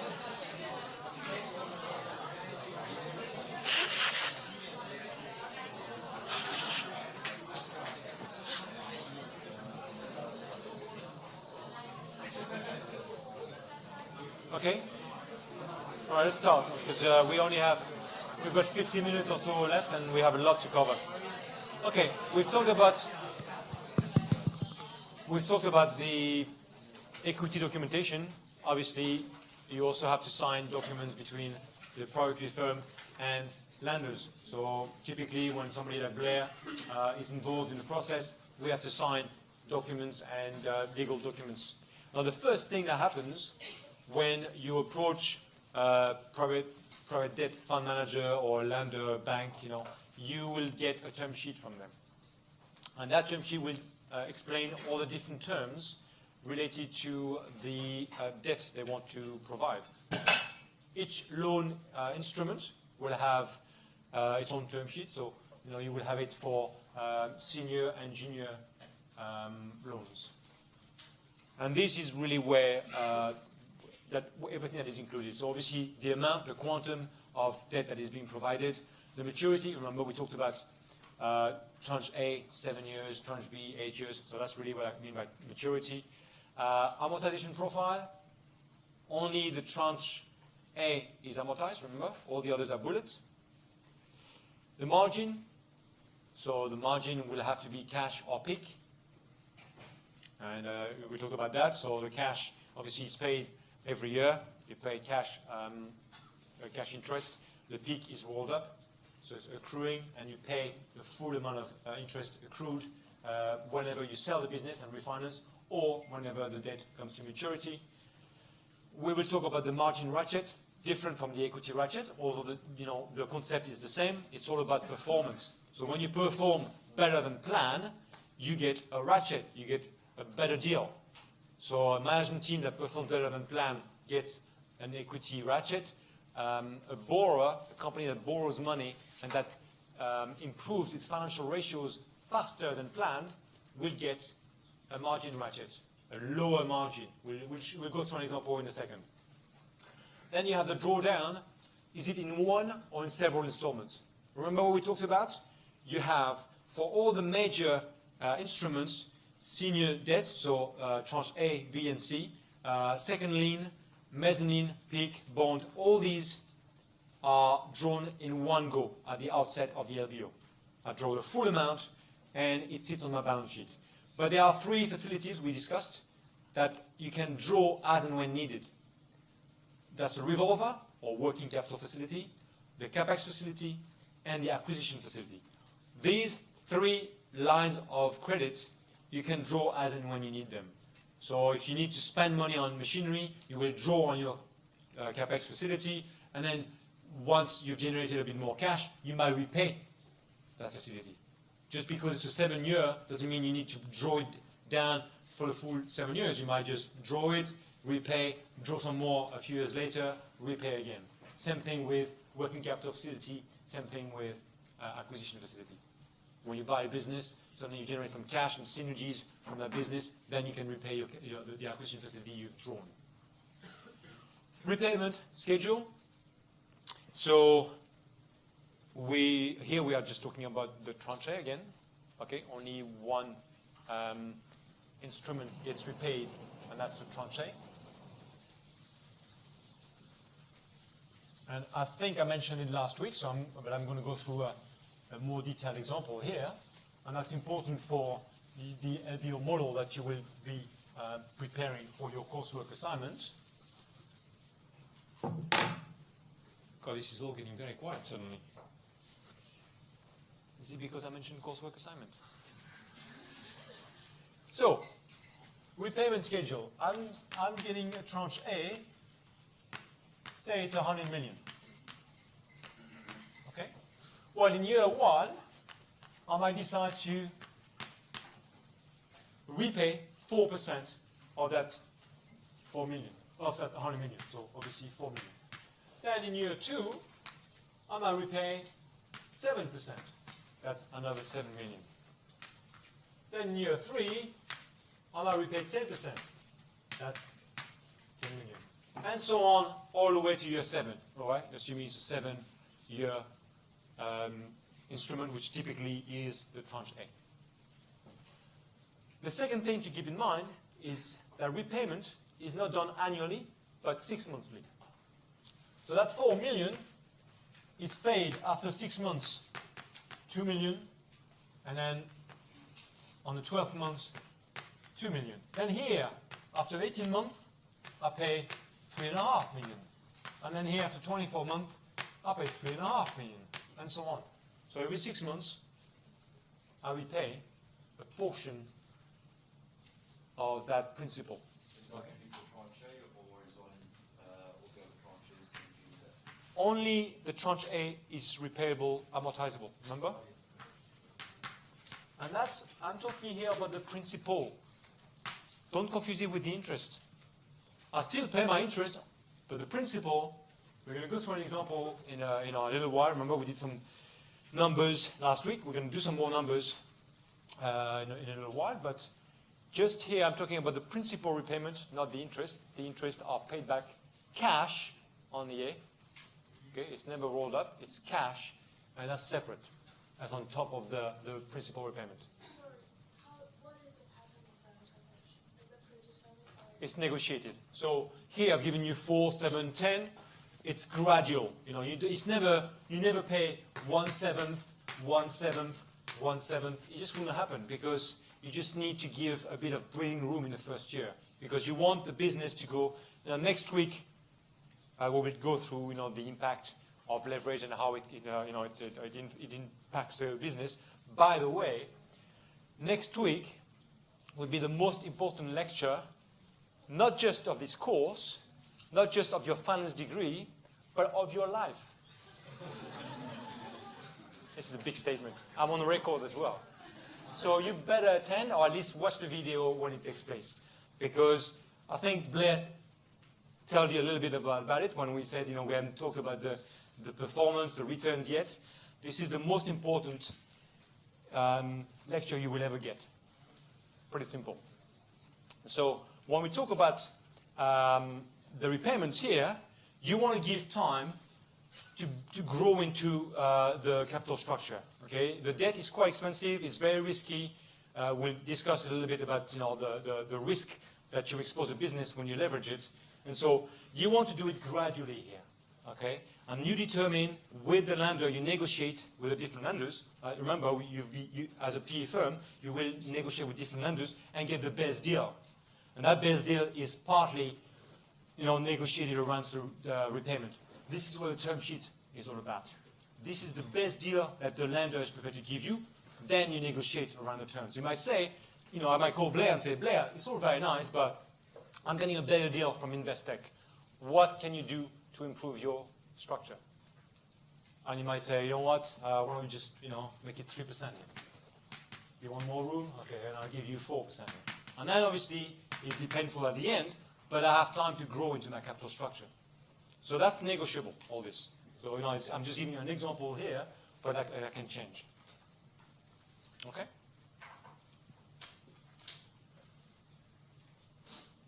So that's repayment schedule. Then I have a Latin word here, which I thought I would throw in because it looks good. No, actually, this is the word that lawyers use, because lawyers like to use Latin. And pari passu means equal ranking. So if I am so if I'm raising debt on the senior side, tranche A, B, and C, typically they rank pari passu. They have the same priority, so first priority on the assets. The minute a loan is not pari passu, it is by definition subordinated. That's the opposite of pari passu. That means it will rank after the first lien or second lien, whatever you have ranking ahead of it. So we spoke about it last week. Your senior loans have first priority. You might have a second lien. The name tells you that it's a second priority. Then you might have a mezzanine that has third priority. Okay? So it's either pari passu or subordinated. The term sheet will tell you that. Okay? And again, if you get a mini tranche, we talked about that, thanks to Blair. The unit tranche is a blend of all of these. Well, all of these have the same ranking. They're all secured because it's one instrument, all secured equally on the assets.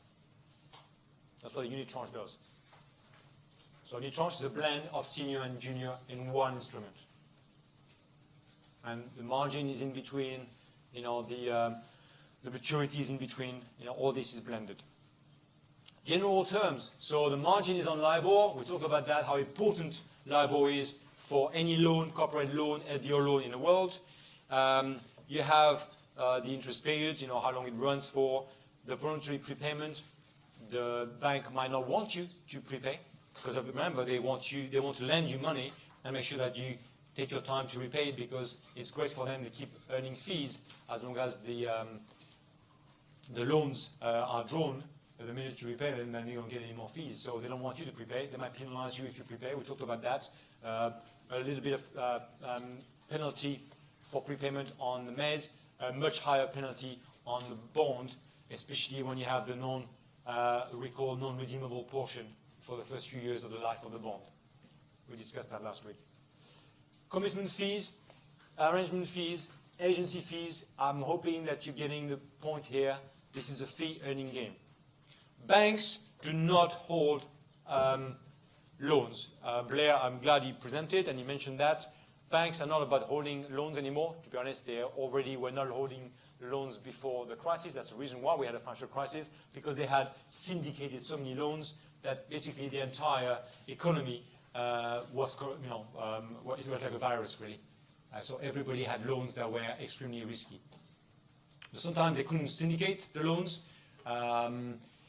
If you've read chapter 6 on EMI, you will know that Citigroup underwrote the entire loan on EMI, and that was in the summer of 2007. The credit crunch hit. They were not able to syndicate any portion of the loan, and they had to hold several billion of pounds of loans. Nobody wanted to get the loans off them. So that's really where the underwriting fee is important. If you are the underwriter, the main bank that will underwrite the entire loan, you will charge a fee for that, 2.5% to 3%, pretty expensive on the full amount. You will charge agency fee. That's the fee you charge for syndicating. So obviously it's expensive. You have to make cold calls, get all the syndicates in order. So you charge another 1.5%. You have commitment fee. That's really if you have a firm commitment and you don't walk away, you cannot walk away from it. Sorry. Then you have to earn a commitment fee as well, because you're taking a big risk. Okay, so earning fees. Guess what? If you renegotiate, there's a rearrangement fee. If you have to consent to reschedule the debt because the company, the borrower, is breaching the loan, it's called the consent fee. So you just create the fee you want. It's all about charging as much as possible. We talked about that, condition precedence. So what is the condition for the term sheet to be viable? Usually it's due diligence has to be carried out, all the different terms, making sure that you do proper analysis before we commit to providing that debt. Reps and warranties, the lenders will, just like the PE firms, need to receive reps and warranties from the vendor, make sure that they own the business, that they don't have any major outstanding litigation, that there is no environmental risk. All these things need to be covered before. And if you provide the reps and warranties and you breach these warranties, you need to pay indemnities as well. Covenants, we've talked about that. Information covenants, we've talked about it. You need to provide me, I'm the lender, every month I want an update on the business. You send me a report. Every quarter you send me a report. Every year I want to see the annual audited accounts. In addition to information, guess what? You need to provide what we call negative covenants. Now, what is a negative covenant? Well, if I am going to get security on the assets, one negative covenant is you cannot do what? You cannot sell an asset on which I have security. You cannot sell a division. You cannot transfer an asset from one country to the next because I have security on it. There are plenty of things that you cannot do. You cannot acquire a business if that acquisition is going to jeopardize my loans. So you need to get consent from me every time you do something. That's what negative covenants ensure. If you are going to do it, you can only do it with my consent. Negative covenants, very important. And obviously we talk about the financial covenants, the financial ratios, remember, the 5 we discussed. Obviously there's leverage ratio, interest cover, debt service ratio, we've got the capex to EBITDA ratio. So all these ratios are mentioned in the term sheet. Interest rate hedging, currency hedging, obviously it depends on what loans you're providing. If you're providing loans and also pounds, you get currency hedging there. Events of default, what happens if Lehman Brothers collapses and I'm providing a loan on the 14th of September, Lehman collapsed the day after. So events of default would say I have the ability to walk away from this deal if something major happens. That's events of default outside of material advance change, but they can be events of default of the borrower. What happens if you fail to meet the financial covenants or to repay the debt? Then what do we decide? How much do you pay me? You can pay me a consent fee. Are you allowed to do what we call equity cure? So in the case of EMI, again, another great example, you can provide further equity to the business. I'm the PE firm, I provide more equity and I'm curing the ratio. We'll talk about that again next week. That's why it's called an equity cure. I provide more equity. That's a type of recapitalization, but instead of putting debt, because I'm in default, I can provide equity. This needs to be agreed in advance, therefore it needs to be mentioned in the term sheet. Market flex. Again, I'm in the 14th of September 2008. I have decided to underwrite the full amount, but obviously if something goes wrong, I need to be able to change the terms. So I might want to change the margin in particular. I might be increasing my fees. This I can do if there is a material adverse change, a MAC. So that's the MAC clause, we call it.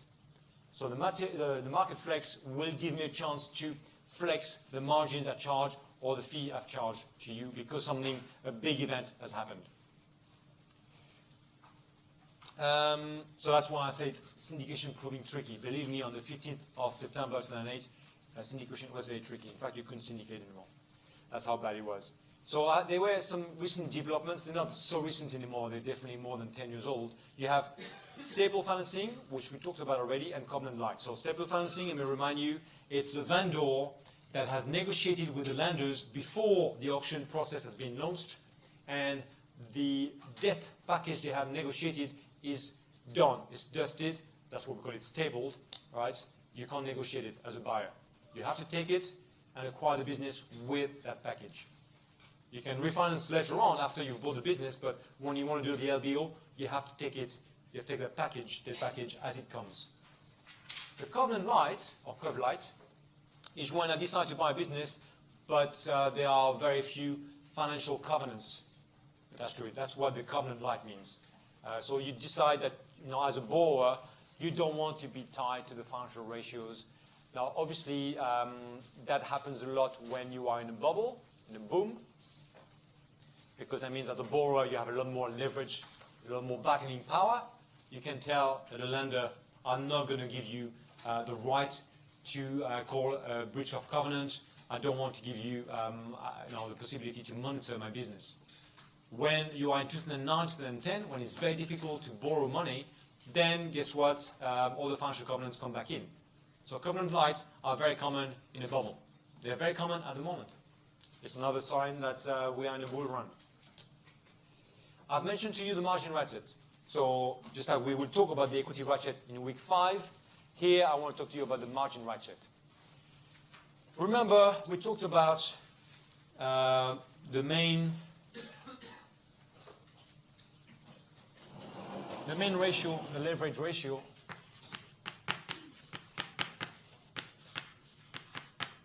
The leverage ratio is net debt over my EBITDA. Okay? So, in this case here, the example I have is that if at the moment it's 4.5, I'm going to be paying 225 on the LIBOR. That's my margin. Okay? But imagine that, here there are two ways to do about it. I can repay my debt early. So let's say here, I had 450 over 100, to keep it simple. I can either bring that down to 350, in which case, guess what? I'm getting to the second line. It's less than 4, but it's more than or equal 350.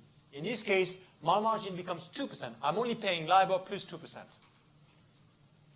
But what if here I've got my EBITDA that becomes 200? And here I'm still with my 450. Well, I get to 2.5.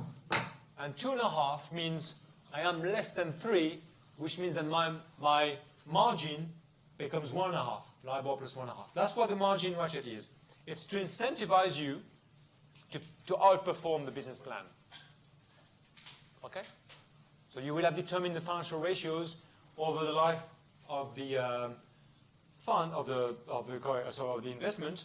And if you outperform because you increase your EBITDA or you reduce your debt faster, then you will pay lower margin, specifically on that tranche A and D, which in this case D is the revolver. It won't work on any other ratios. It's specific to that ratio here. So I should call it the net senior debt senior A debt. Okay, to rebuild that.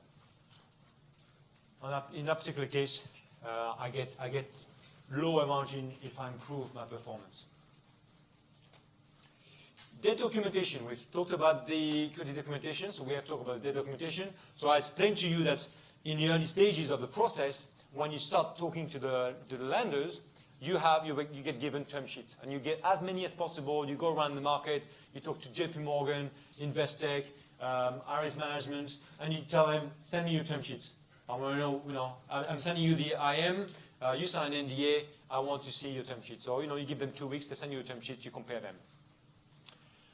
After you've decided with them, okay, I'm going to go with you, Ares Management, you sign a loan note agreement. And that loan note agreement, whether it's senior or mezz or whatever it is you sign, will have 3 sections, okay? And these are 3 pretty standard sections. The first one is what we call the mechanical section. So it shows all the operational terms of the loan. And, we've talked about that.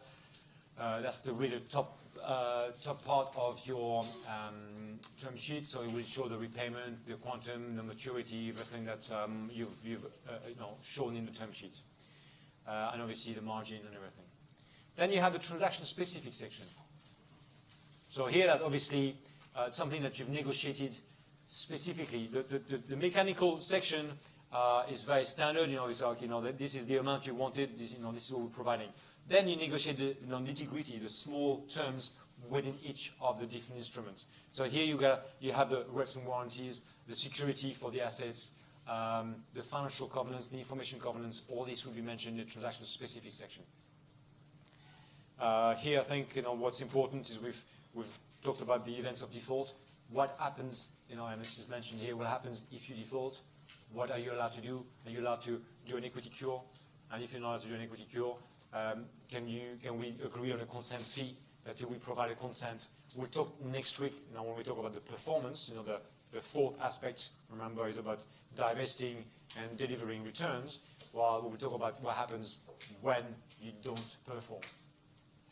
And finally, the last section is about the boilerplate section. Now, here I mentioned actually restrictive covenants. It's the same thing as negative covenants, like what you cannot do.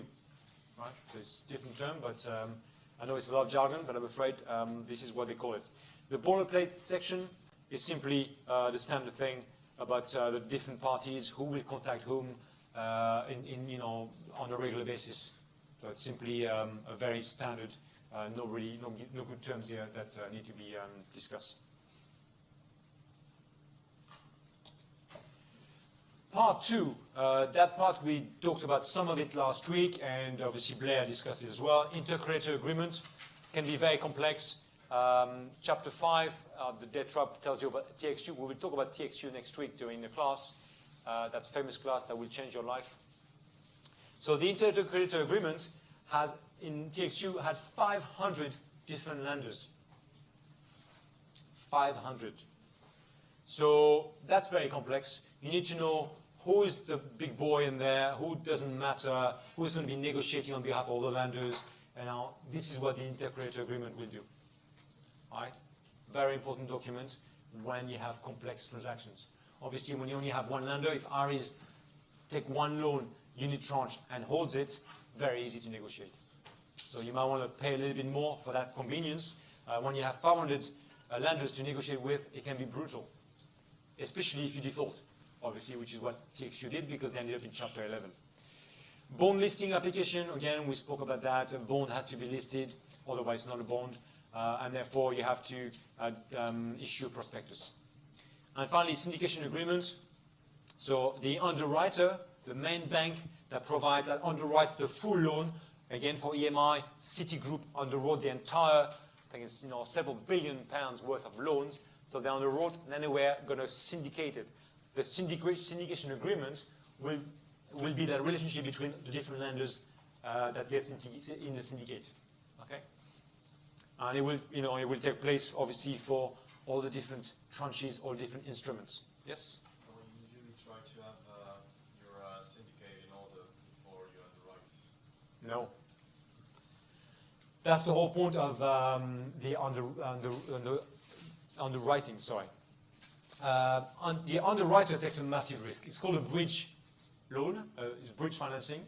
What that means is that, we're going to talk about that in a few seconds, but you take a massive risk when you underwrite the full package.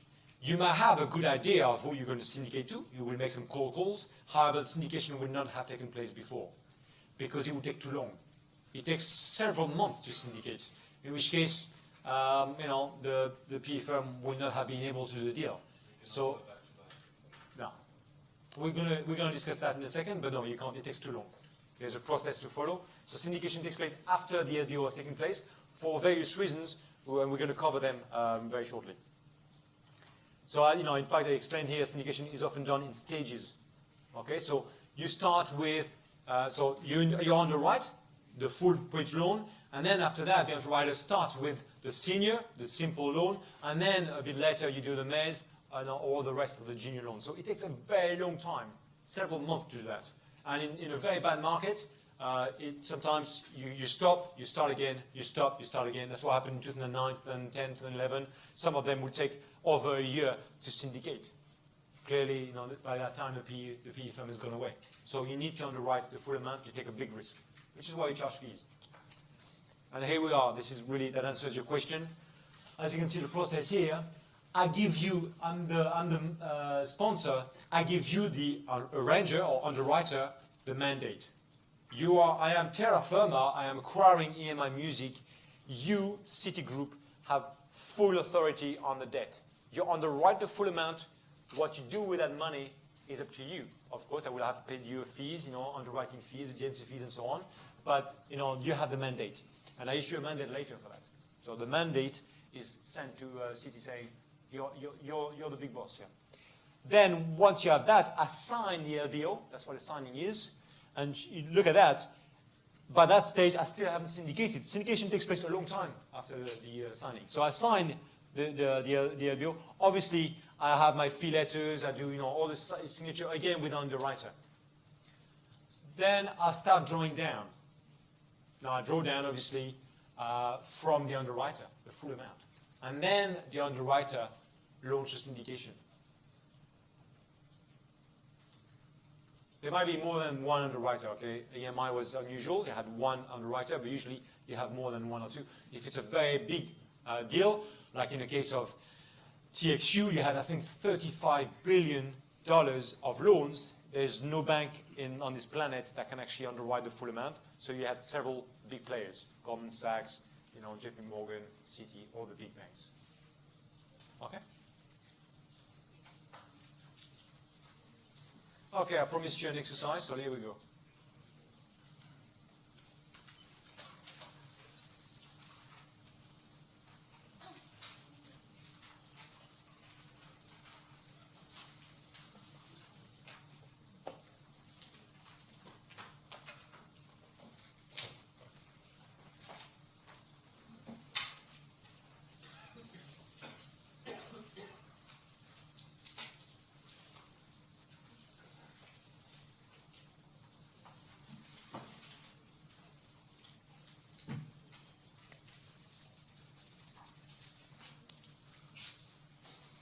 Right, so hang on, let me just, I'll just take this out, that's okay.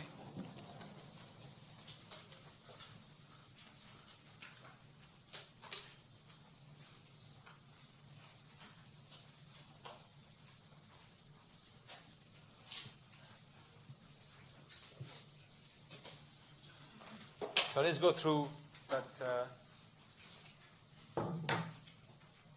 exercise. So you are being offered £42.5 million worth of debt at 10% annual rate, annual interest. The bank wishes to lend over a maximum period of 5 years. So that means principal repayments have to be repaid. And in this case, we have, unlike the example I gave you for the A, which is usually a bit, gradually increasing, here we're going to have 1/5 every year. Okay? And the question is really, is that repayment schedule manageable? So let's start with the interest. What is the annual interest payment? 4.25, right? We have the principal at 10% per annum. That means I have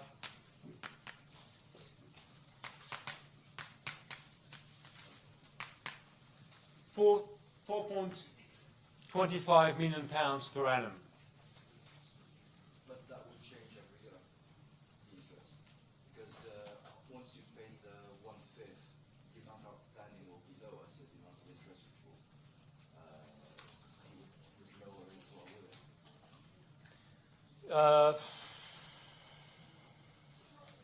That depends on the instrument.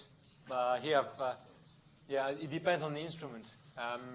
I think that in most cases here you will have a flat 4.25.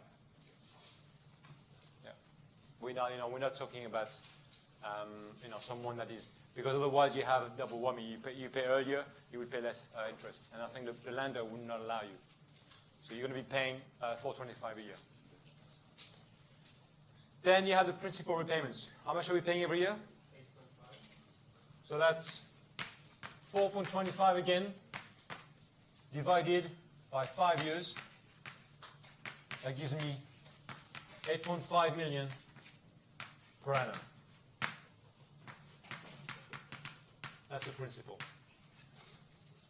So every year, how much am I going to have to pay?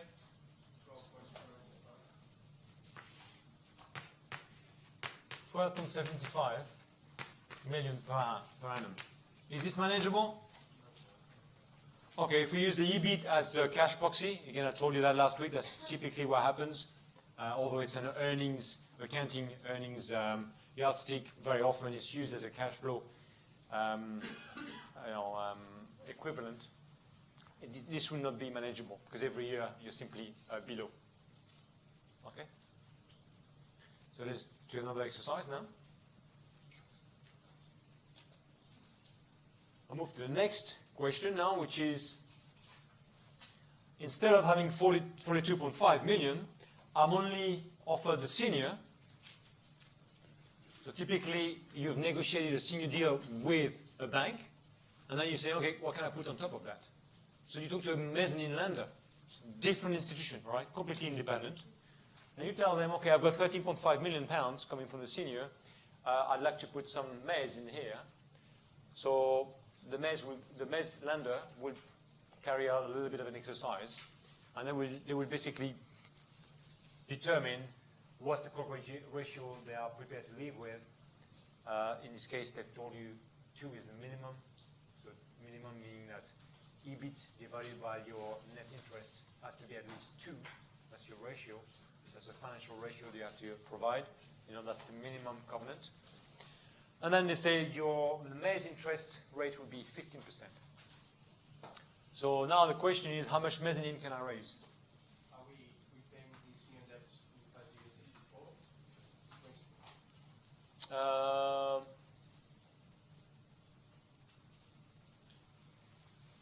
Actually, here the question is about looking at the 2018 numbers. I want to be able to meet that ratio of 2 times. So the repayment of the principal is not what concerns me here. It's more, can I actually deliver the 2 times EBIT over my interest, right? The principal is not important because the ratio is EBIT over interest. You're right, it's important, but not for the ratio we have here. So I'm looking at the ratio. I need to make sure that ratio is at least 2 times. And therefore, knowing that I need to at least have EBIT to interest of 2, what is the maximum mezz I can raise?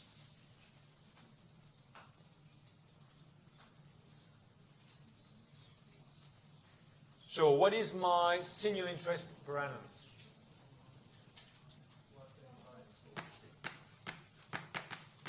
Senior interest is 13.5 at 10%.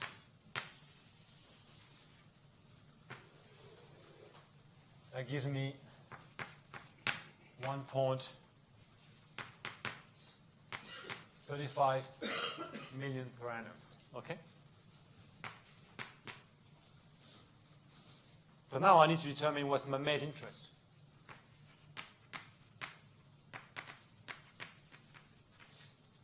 Now, what I know here is that I got 15%. I'm looking for this. I need to determine this number here. How do I get this number? Okay, so I have the ratio. Okay, so what's your interest payment? It's 4.25. Yeah, 4.25. We understand that? We have an EBIT to interest ratio of 2, that's maximum. I have my EBIT in 2018, remember that's the number you're supposed to use. So here I have 8.5. If I have 2, then that one has to be half this number. So that's 425. Everybody understands that? So 425 is the maximum. Sorry. Where's the... Oh, don't go too far. 425 is the number I have here. I know that I already paid 135 for my senior, so what's left for into the interest for my mezz?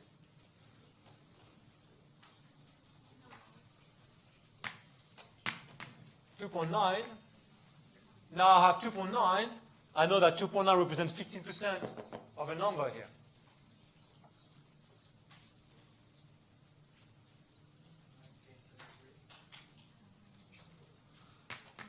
$19.33.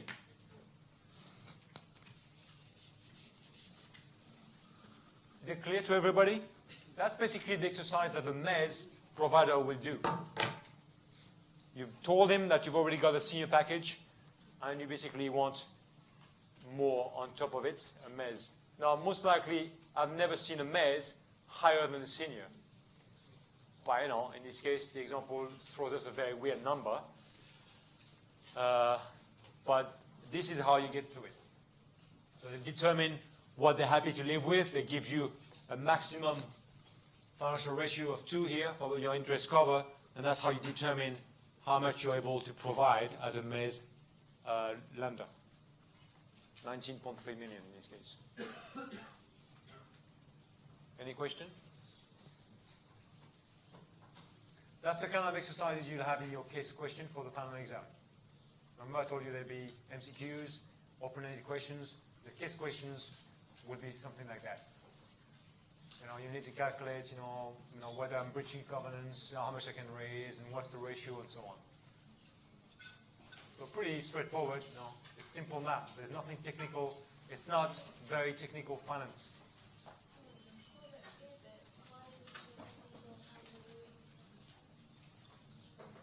The new interest?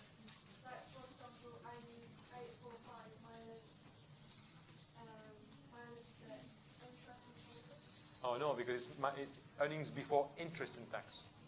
You can't take the interest out, otherwise you have EBIT. Sorry, you have EBT. So I'm looking for the EBIT, so before interest. So you can't take it out. Yeah? Will we get any similar exercises for the exam, like similar to these questions that you are using? Oh, you have a mock exam, maybe a mock exam, yeah.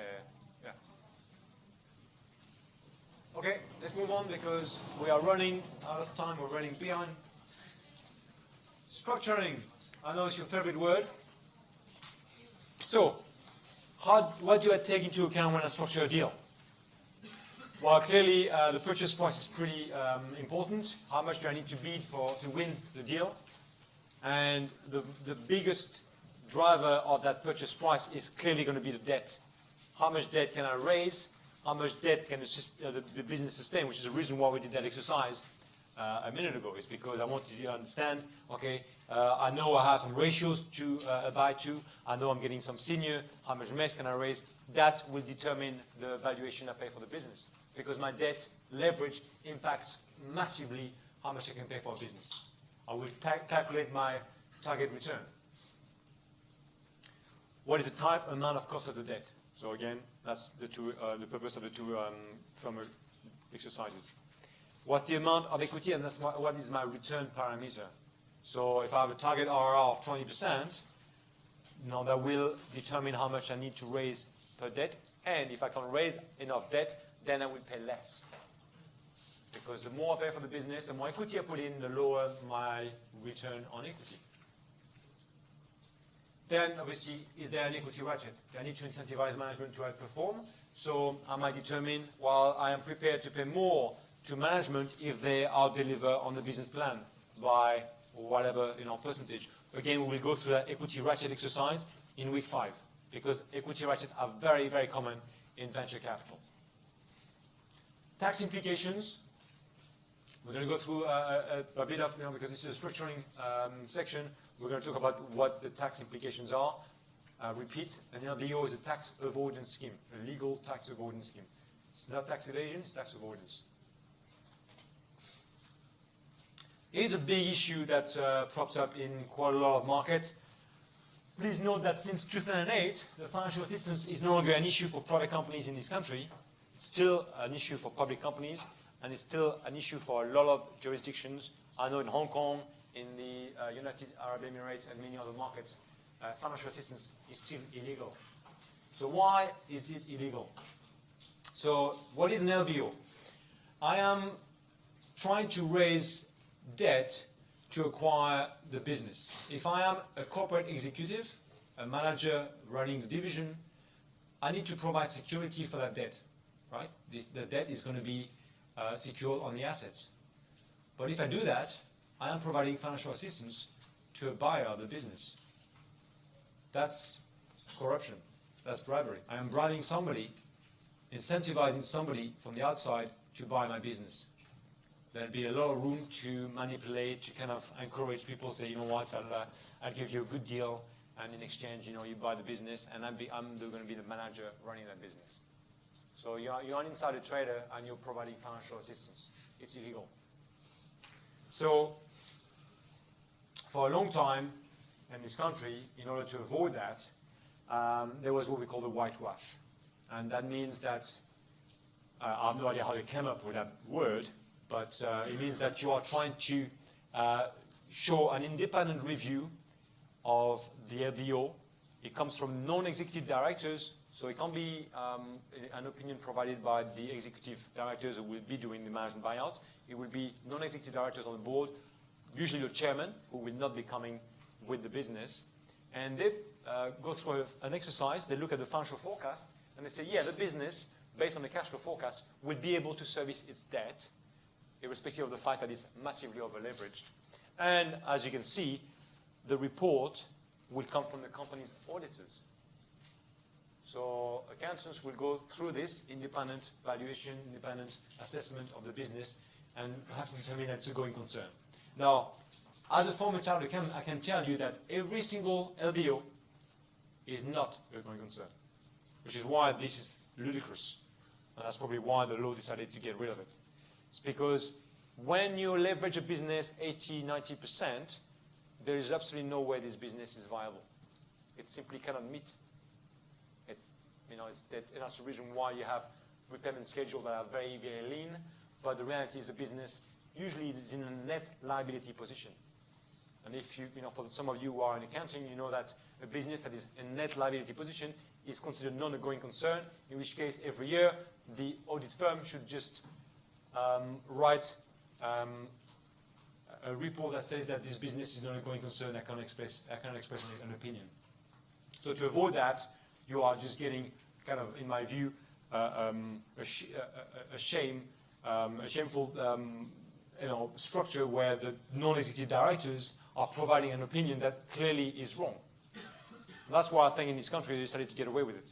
So there's no point, because everybody was trying to structure the deal in such a way that it would complicate unnecessarily, simply because the law was saying you can't do that. But every LBO, by definition, is not a going concern. Every company, unless you are talking about a very low leverage multiple, but when you have 70, 80, 90% leverage, you will not be able to meet your debt, which means that if you cannot exceed before the maturity of the loan package, and if you cannot refinance, then you are not a going concern and you will go under. That's what happened to TXU. That's what happened to Scissors. We will discuss these two case studies next week. But they simply had too much debt and they were not able to refinance and they went under Chapter 11. But most companies are the same. The only reason why they get away with it is because they managed to sell the business before it comes to maturity. Or they managed to refinance. We'll talk about refinancings a lot next week. And so to get away with that, the UK said, forget about it, we are going to get rid of that. The financial assistance is now allowed in this country. Again, many countries are still not allowing it. That's why we talk about the debt push down in many European jurisdictions. So what is debt push down? I was asked a question earlier on about underwriters.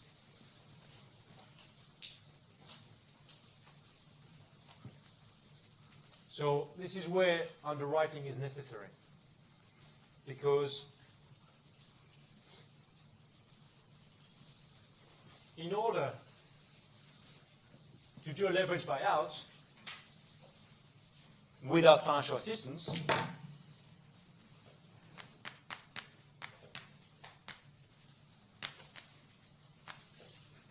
I put my equity at the holdco.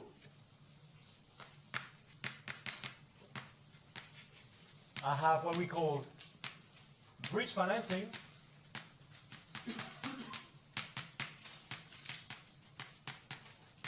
This is underwritten 100% by what we call the arrangers or underwriters. So in the case of EMI Music, 100% of the debt was underwritten by Citigroup.